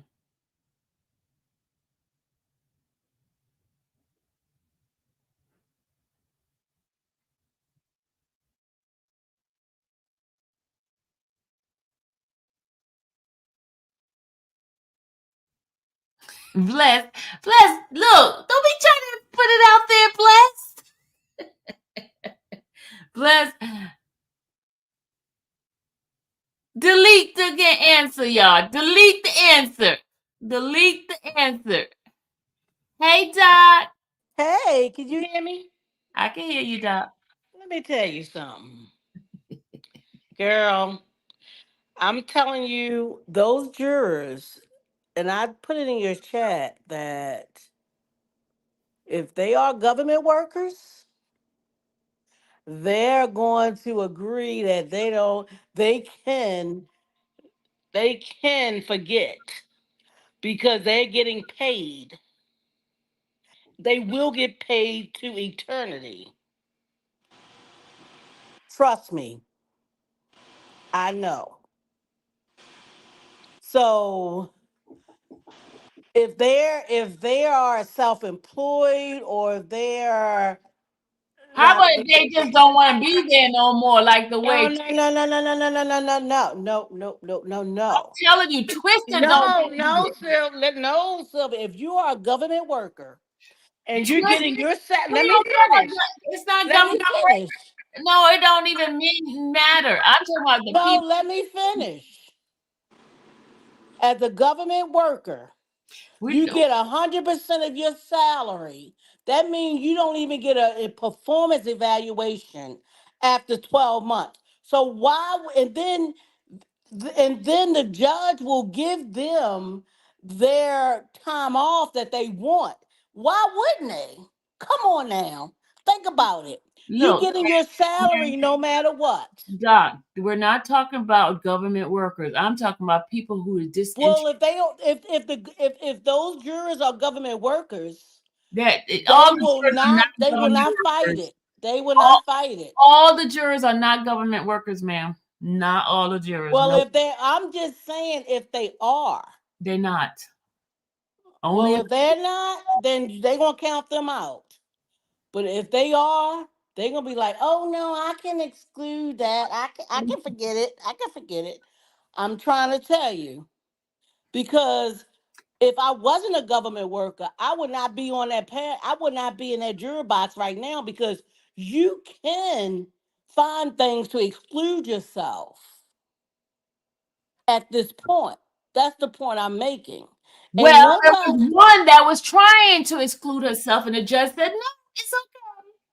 well, she gonna be the one to say, no, I can't forget. She tried to get because she said she lived in the neighborhood. She wanted to get off, but she Well, couldn't. she will be the one to say, I can't forget. All right, let me go Well, ahead and go next person. Thank okay. you. All right. All right. Bye. Bye-bye. All right. Who is this? Let me take my thing off. Who is this? Who's this person with the John? Okay. Hey, Sandy. How you doing, Miss Sylvia? Can you hear me good? I can hear you good. So I just want to let you know. So you know them jurors, they're gonna ask questions when they come back, and she has to answer those questions in open court. Because you know some of them are gonna be confused. And then I think Miss Ryder, she's like the captain. I don't know. She might convince maybe three or four jurors to be on her side or something like that. I don't know, but The writer was an alternate. alternate. Okay, so my mistake. And there is, from where Glanville said earlier, there is an educator in there, because I think the educator was worried about her job. I don't know if I remember correctly. And she was losing her job. She lost her job, in fact. Yes, The school was closing and she had to go do a job interview for her job. It's a new job that she got. facts. And she wasn't getting paid like everybody else because she was a private school. Yes, I remember that. Mhm.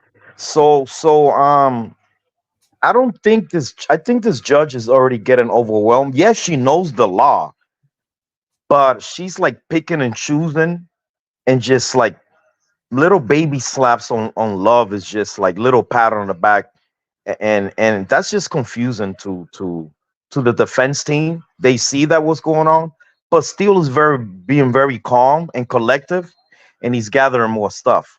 She doesn't like Harvey. We know that. So that's just my opinion. I wonder have Harvey ever gone against her in a case and he won, and so she probably still have that remnants of losing to him.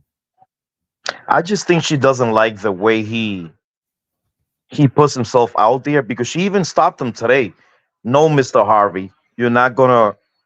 She kind of stopped him because he was putting his focus on love, and she didn't. I don't know. She was kind of protecting love. So I think she's trying to stop some of that chaos in the courtroom. You know, Mm-hmm. but it is what it is. Mm, okay. Cavell, your thing is showing now you're not connected, so I can't get you up here. But thank you, Sandy, for your input. I You're appreciate welcome, Sylvia. it. All righty, hon. Thank you. You're welcome. All right. Anybody else have a thought about it? Y'all, I am just giving you guys my observation from the jurors that I have seen and how they were reacting during the trial. And I remember, guys, I used to give you 411 on those particular jurors. And so from my observation, it's not concrete, from my observation, I can tell you who's most likely going to take that exit, the opportunity of exit. Hey, Cavell. What up? What's going on? Not much. Y'all thought I was tripping yesterday when I was saying about the jury getting polled, huh? Everybody laughed at me. When the jury gonna be what? When I mentioned about the jury gonna get polled, when I said they were setting I'm the all one who the said it from the beginning. Hello. Did I everybody not? laughed. They laughed at me. Said I But sound did I high. just wait, hold on. Just think back weeks ago when I came into you guys and told you what for the intel information that I had. And I told you that jury was going to get polled, right? But then I talked to some of the defense attorney. They said they don't want to poll the jury. Remember that? I came back and told y'all that. Remember? Yeah, you was one. You was one of the only one saying it, but you kind of faded away from it because you were letting old boy get in your head with that bet. You was kind of getting discouraged already the other day. Uh-huh. Yeah, you was getting discouraged. And when I had mentioned that yesterday, you started shaking your head at me. No, I said, no, Silver. That jury wasn't up there for no reason. They was trying to fish.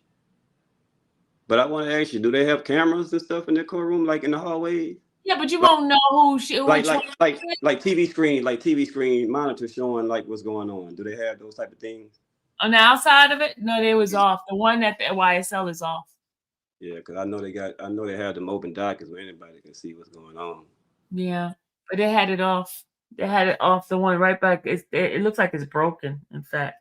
So if you were the juror, I'm just gonna ask you this and everybody: if you were the jury on this case, I would have been off a long time ago. and I would it, find it an excuse. but if you were this juror and you've been gone and you pop up at the courthouse for whatever reason it might be, would you try to be nosy or anything to see what's going on in what courtroom that you was being a juror in?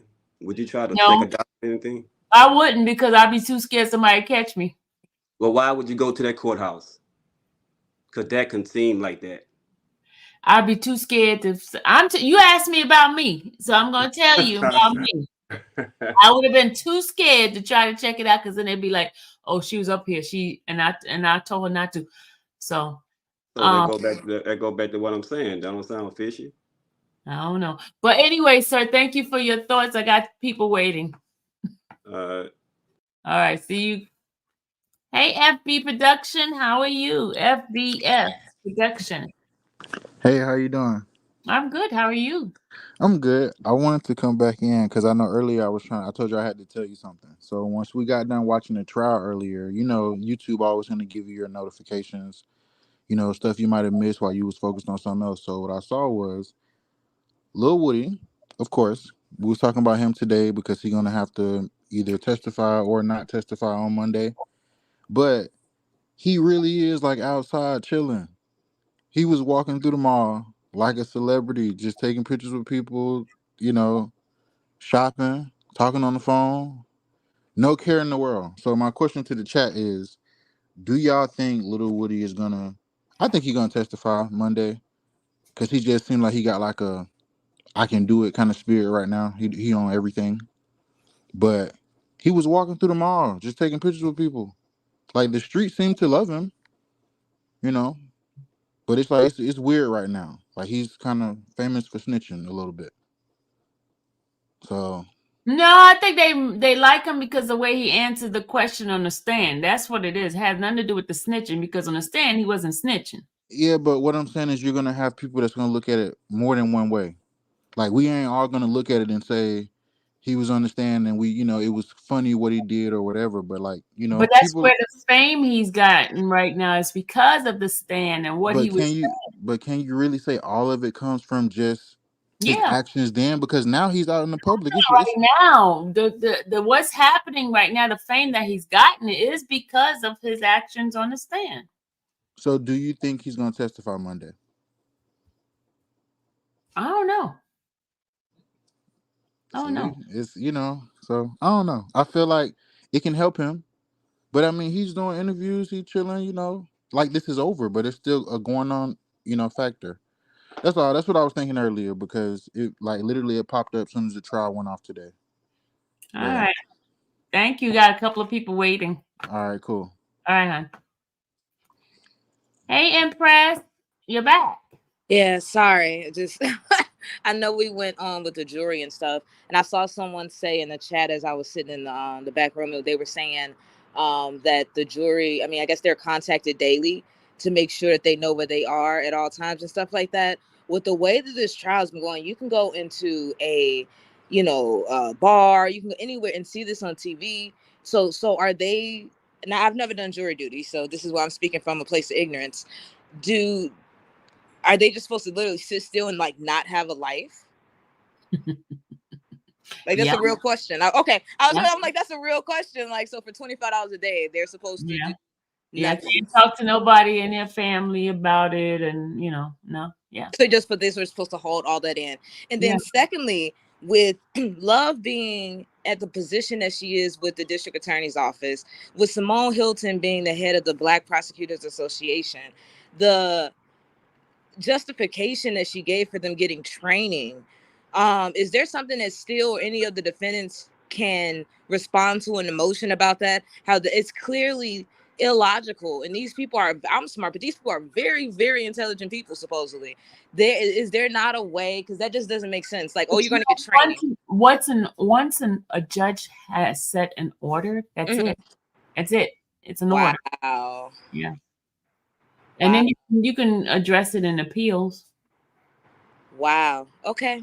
I just needed that's crazy. Because I'm just looking at it like, okay, so your recommendation is to go to training at their level in their career. They're not novice. These aren't new lawyers that just came out of law school 3-4 years ago. It's not a Kayla Bumpus. No offense to Kayla Bumpus, but these are women that have been doing this 30 years. And the things that they've done that the judge clearly stated that they did, that she saw as an oversight to a case that they've spent however long putting together. And now we've been on the trial for 9 months. That is pure corruption. There's no other way to put like that in itself. But I hope that they went on appeal if it gets to that point, because this wasn't done fairly at all. And I think everybody, I see lawyers, judges from all over talking about it on Twitter. So it's, if everybody else has open eyes to this, why doesn't Fulton County? Yeah. All right. Have a good rest of your night. You too, honey. Nick. Oh, hold on. Nick jumped off. Oh, sorry, like misunderstanding. Hi, good evening, Miss Sylvia. Good evening. So we're talking about the jurors and what they might do. I think that what a lot of people fail to realize that our jurors are just as human as we are, and it's not their profession to have any like legal knowledge. You're just going off of information like everybody else that is observing it. Mm-hmm. So it's really unrealistic to think that they are not privy to the things outside of the courtroom that's been going on with this case. So I do believe and Woody is an unforgettable witness. I've been following the trial. Everybody remembers Woody. There's no way that anybody can honestly say they can block out any testimony that Woody has. I remember his testimony more than anybody else other than Dean. Exactly. Exactly. That's literally, I mean, he's the most famous person from this trial. And now he's more famous than the defendants at this point. So it's like, well, I mean, with the exception of Young Thug, but I think it's just really unrealistic to people for them to think that they would be able to not consider the things that they already heard and seen prior to this new judge taking over. Oh, by the way, the judge dropped a response to the motion for a fair trial that Shard put in. You I don't. read all of it already. Okay, all right, All okay, yeah. we read. We've been on here for over an hour and a half. We read all 4. Oh, she dropped 4. Oh yeah, I'm real late. Okay, I gotta catch up. Okay, what do you think about the responses that she? I mean, it is what it is. Well, all we can do is pray and hope, and that's Yeah, it. it's. I mean, she gave some decent arguments on it. And she gave case laws on it. So it Mm, is what it is. well, you know she about that case law. Mhm. But one thing about the law is that it is meant to be changed. It's meant to evolve. You don't have to always use precedent. You can create precedent. That's how it's supposed to work. So I hate that she's always trying to use previous law as a crutch, because you can set a different standard if she And chose to. usually different standard comes along once the Supreme Court rules on it. Right, it has to go through a process, but it starts somewhere, right? Yeah. So, I mean, you don't just have to. It's not in stone. Like, oh my God, I'm forbidden from doing this. She can still really decide. She has a lot of leeway to do as she sees fit. But we'll just have to wait and see. But my prediction is that Thug is gonna be home before his birthday next week. Hey, Miss Predictor. We'll see though. We'll see. I know you're a praying woman, so keep praying, and we're gonna hope for the best. All right, we got a couple of people waiting back here. Okay. All right. Thank All you, right, Miss hon. Sylvia. You're welcome. Bye.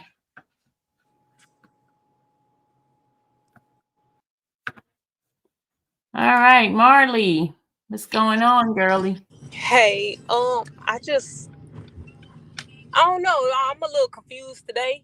Um, Irritated today. But I got a question.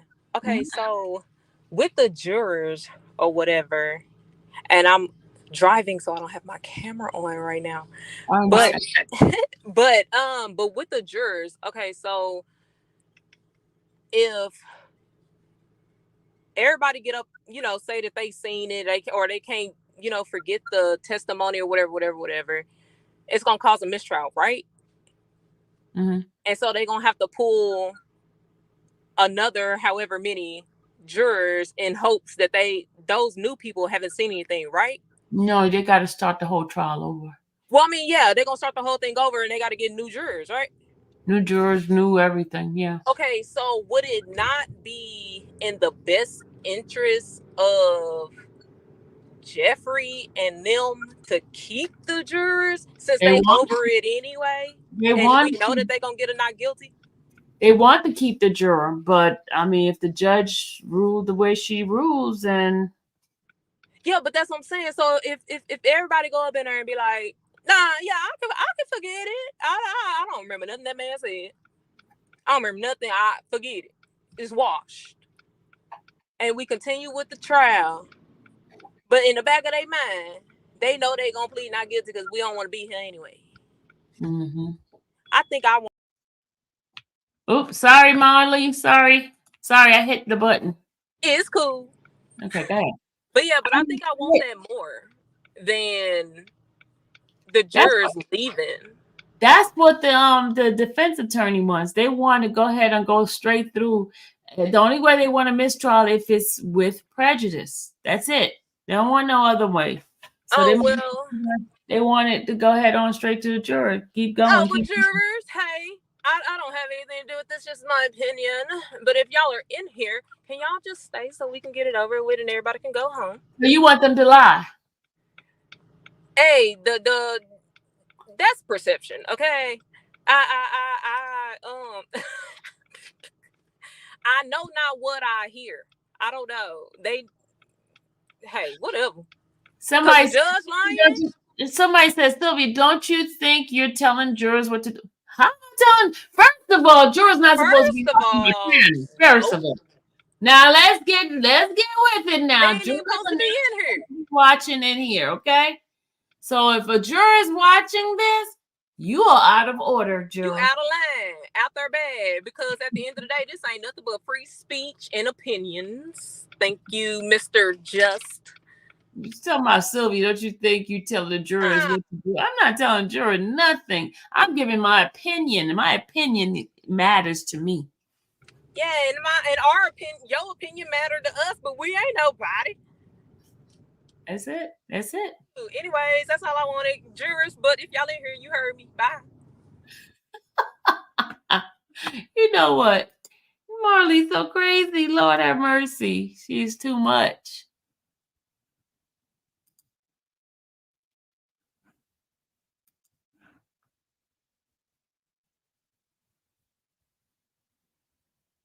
Yeah, he's trying to come in here talking about, oh, I think I'm telling the juror what to do. The juror don't need to be in here. If you're in here, then you need to be listening with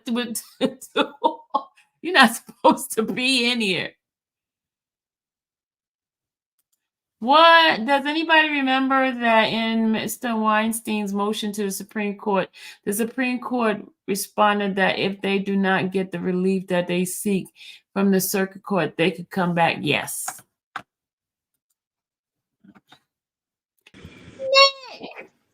Hey, Miss Sylvia. Hey. It's a quick question.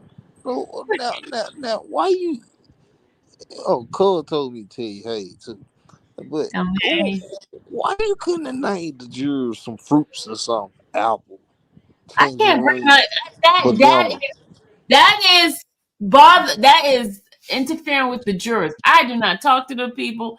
Every time I see them, I go the other way. Like when I saw No, them. no, no. I'm talking about with us, cause it crazy. One of them named SpongeBob, so we feel as he laughed too much. The other one named Zesty, so he No. like milk and cookies. Like it You just don't we know. just You don't know what I am talking about when I say those things. I just made up these names. You don't know was what SpongeBob look like. You don't know what Zesty look like. You don't know. well, from my point, Zesty sounds zesty. The kind who like milk and It cookies. could be a girl. Huh? Zesty could be a girl. Hey, she might be a stud. Who knows? Lord No, forgive me. she could be very, very like different. Okay, but what about SpongeBob? What about Ryder? What do you think about SpongeBob when you think of some SpongeBob? Fat, laughing, always giggling. No, this person don't giggle at all. This person looks so mean. SpongeBob ain't mean. See, you should name them Mr. You should No, name but them Squidward. I named them from what I helped me to remember that person with. So SpongeBob looked really mean. Okay, so the next trial what we get, can we pick fruits? Apple and orange? No. Yeah, Oh, but look though, you need to if you can like once they try, cause I don't feel they gonna last long. It ain't gonna last long. So everybody got their panties in a bunch. Everybody think it down. You gotta believe in God. That's the only way that it's gonna be answered. And the thing is, everybody losing faith. You can't lose faith, cause if you lose faith, then you don't believe God. But look though, you need to get on that 1145, the club 1145. Have you seen that case? No. You need to try to get into it. That's the person got shot up. I don't want to hear that. I don't want to see that one. No, I'm saying that just give us something to watch. You know, you already down there with your Rue No, 22. is Tony streaming that one? Okay, I gotta call Tony because I think he's doing that case. Yeah, ain't nothing wrong because you got your Rue 22. So No, we need. you gotta do a Rule 22 for every single case that you do down there. You gotta do each one. Oh, okay. Well, you have a blessed night. I You too, appreciate you. Nick. See you later. I'm going back to the comment box. All right. Hey, Q1245. Hey, Miss Sylvia, how you doing? Can you hear me? I can hear you. Okay. I got a question that maybe you can help me understand. So, with the jurors, there's 12. Is there 12 in the box now? Here's 16. So that's 16 counting plus plus the reserves. Four alternate and 12 jurors. Okay, so that's 16. Mm-hmm. So they got to be 12 in a criminal trial, right? So that means that those four. So altogether, only 5 got to be gone and for it to be a mistrial, right? Mm-hmm. Well, Oh, because that'd they be have to have 12 jurors. I know that to go so unanimous. all we need is 5 people to say that they can't do it. Oh yeah, that's easy. We got this. But yeah, that's I, all I needed. That's I was confused and I'm on track now. Thank you. That's all I had. okay, bye. SpongeBob is bad. That means it is either Squidward or Mr. Crab. You so funny. Y'all, will 7 black women convict Doug? I don't know. Hey, Charles.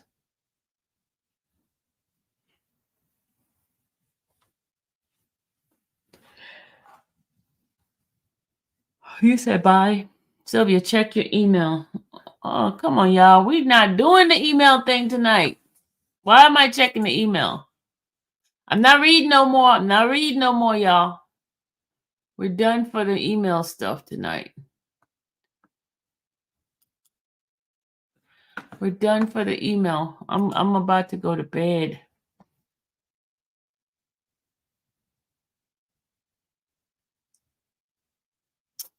All right, guys. I am going to go hit nothing to read. What?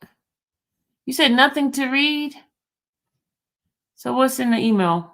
What's in the email? Phone number? I'm about to go to bed.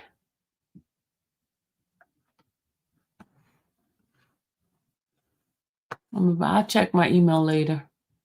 But anyway, guys, I am about to go to bed. I'm sleepy now. Oh, paper. Hold on. Let me go get my phone. Hold on. Hipster. I don't have my phone with me. Let me go downstairs and go get my phone. Hold on a second. Woo.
Okay, I got my phone. My apologies. I got my phone. Let's see. Let's see.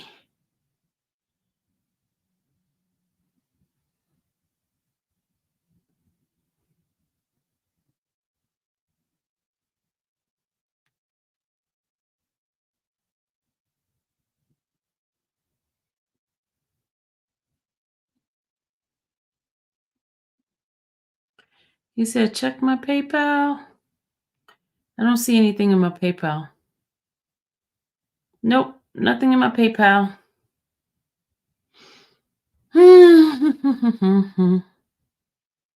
Nothing's in my PayPal.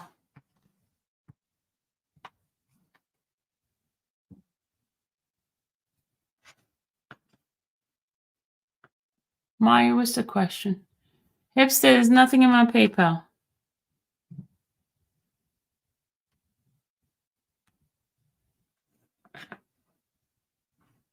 Can we talk more? It's no court tomorrow. Well, I'm sleepy, blessed one. I'm sleepy. I'm tired. My head, I get up at 5 in the morning and my head is tight. And my head is like, we can talk tomorrow when I get up. But right now I gotta go to bed. My head hurts. Why are we leaving so early? Because I'm tired. You guys don't get up as early as I do, being sitting in the courtroom all day. Your butt hurt, your back hurt, all that kind of stuff. I gotta go to bed. You need a pen, Cash App. Okay, you need to pin. My Cash App is right here on my face. I'm not sick of y'all. I'm not sick of y'all. I'm just gotta go to bed, y'all. I need at least an hour of sleep. I gotta go to bed. Guys, don't y'all think I gotta go to bed? Listen, I gotta go to bed. I'm tired. If it's not, you guys know I sit in that courtroom all day long, freezing cold. I have to wear winter clothes like this, and I'll be tired. I'm tired right now. I get up at 5 in the morning. I hit that traffic going and coming back. Could y'all have some mercy on me? I'm gonna go to sleep. Okay. Y'all don't care. Y'all just want information. And if I don't give it to you, I'll be running off to somebody else anyway. Y'all cheaters anyway. Y'all cheat on me. So y'all got permission to go cheat. Because I'm going to sleep.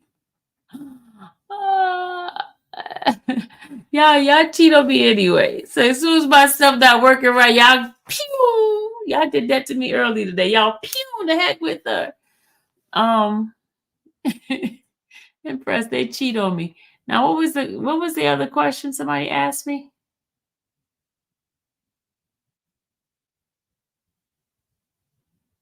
Oh, Maya said she only comes to my face. Okay, Maya, you didn't cheat. There's others that cheat. They cheat on me because they disappeared earlier. But I'm sleepy for real, y'all. Maybe if I wake up, look at my eyes. See, I can't even keep my eyes open. I'm so sleepy.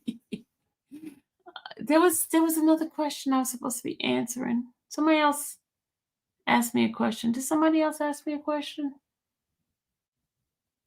You need a booty pillow. Somebody said they was gonna give me a booty pillow, and they never got me a pillow.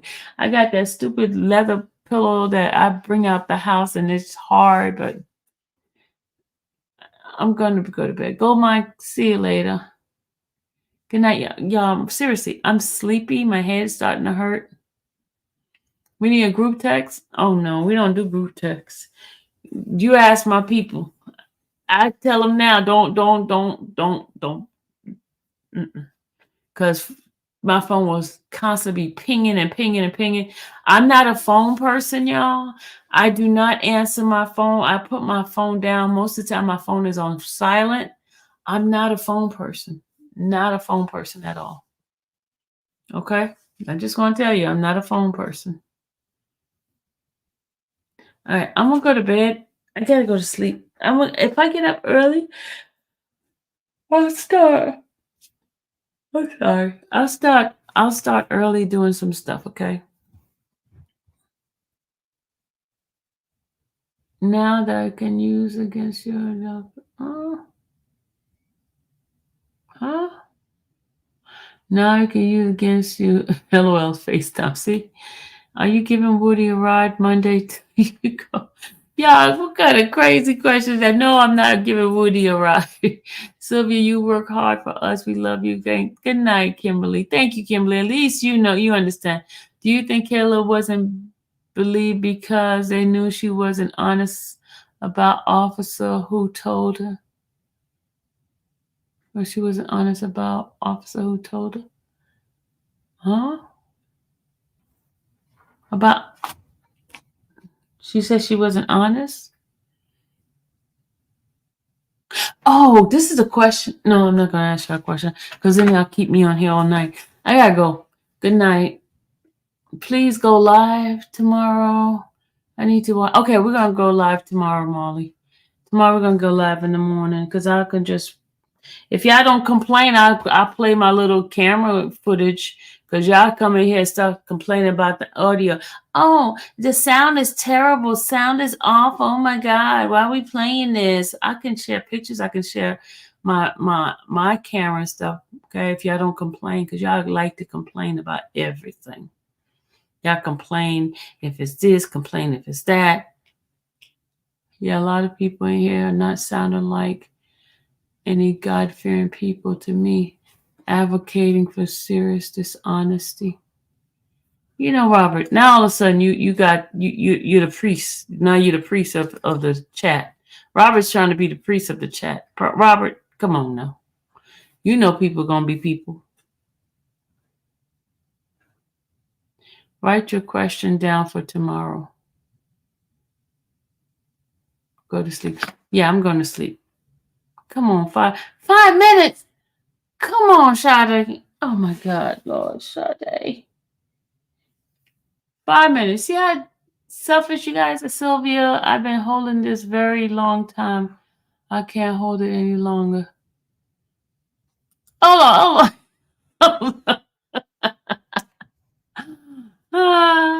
Okay. Hold on. Oh, now you're gonna make me cry. Infamous Sylvia, I've been holding this a very long time and I could not hold it any longer. So here it goes. You look like my mom. When I see you, I just smile and some days shed a tears. Oh, some days shed a tear. I lost her in 2008. Oh, that is so. That's a compliment to me. If I remind you of your mom. You like your mom, right? I just want to make sure you like your mom, right? Do you like your mom? Then if you like your mom, then I'm good with it. If you don't like your mom, I don't want to be your mom.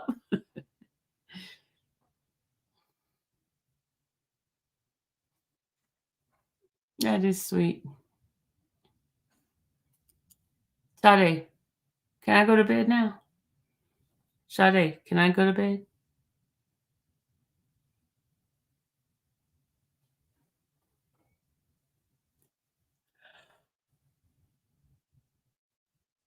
I was just messing with you. We've talked to. Okay, guys, I'm gonna go to bed. Good night. I have a slight headache right here now. That's because I need to go to sleep. That's that headache sleep headache. See, I see I'm getting all tongue tied and good night, Amy. Good night, everybody. I'm going to bed. Good night. Let's play the church song. Let's say our prayer. May the Lord watch between me and thee while we're absent one from another. Amen. All right, let's play our church song as we disappear from here. Good night.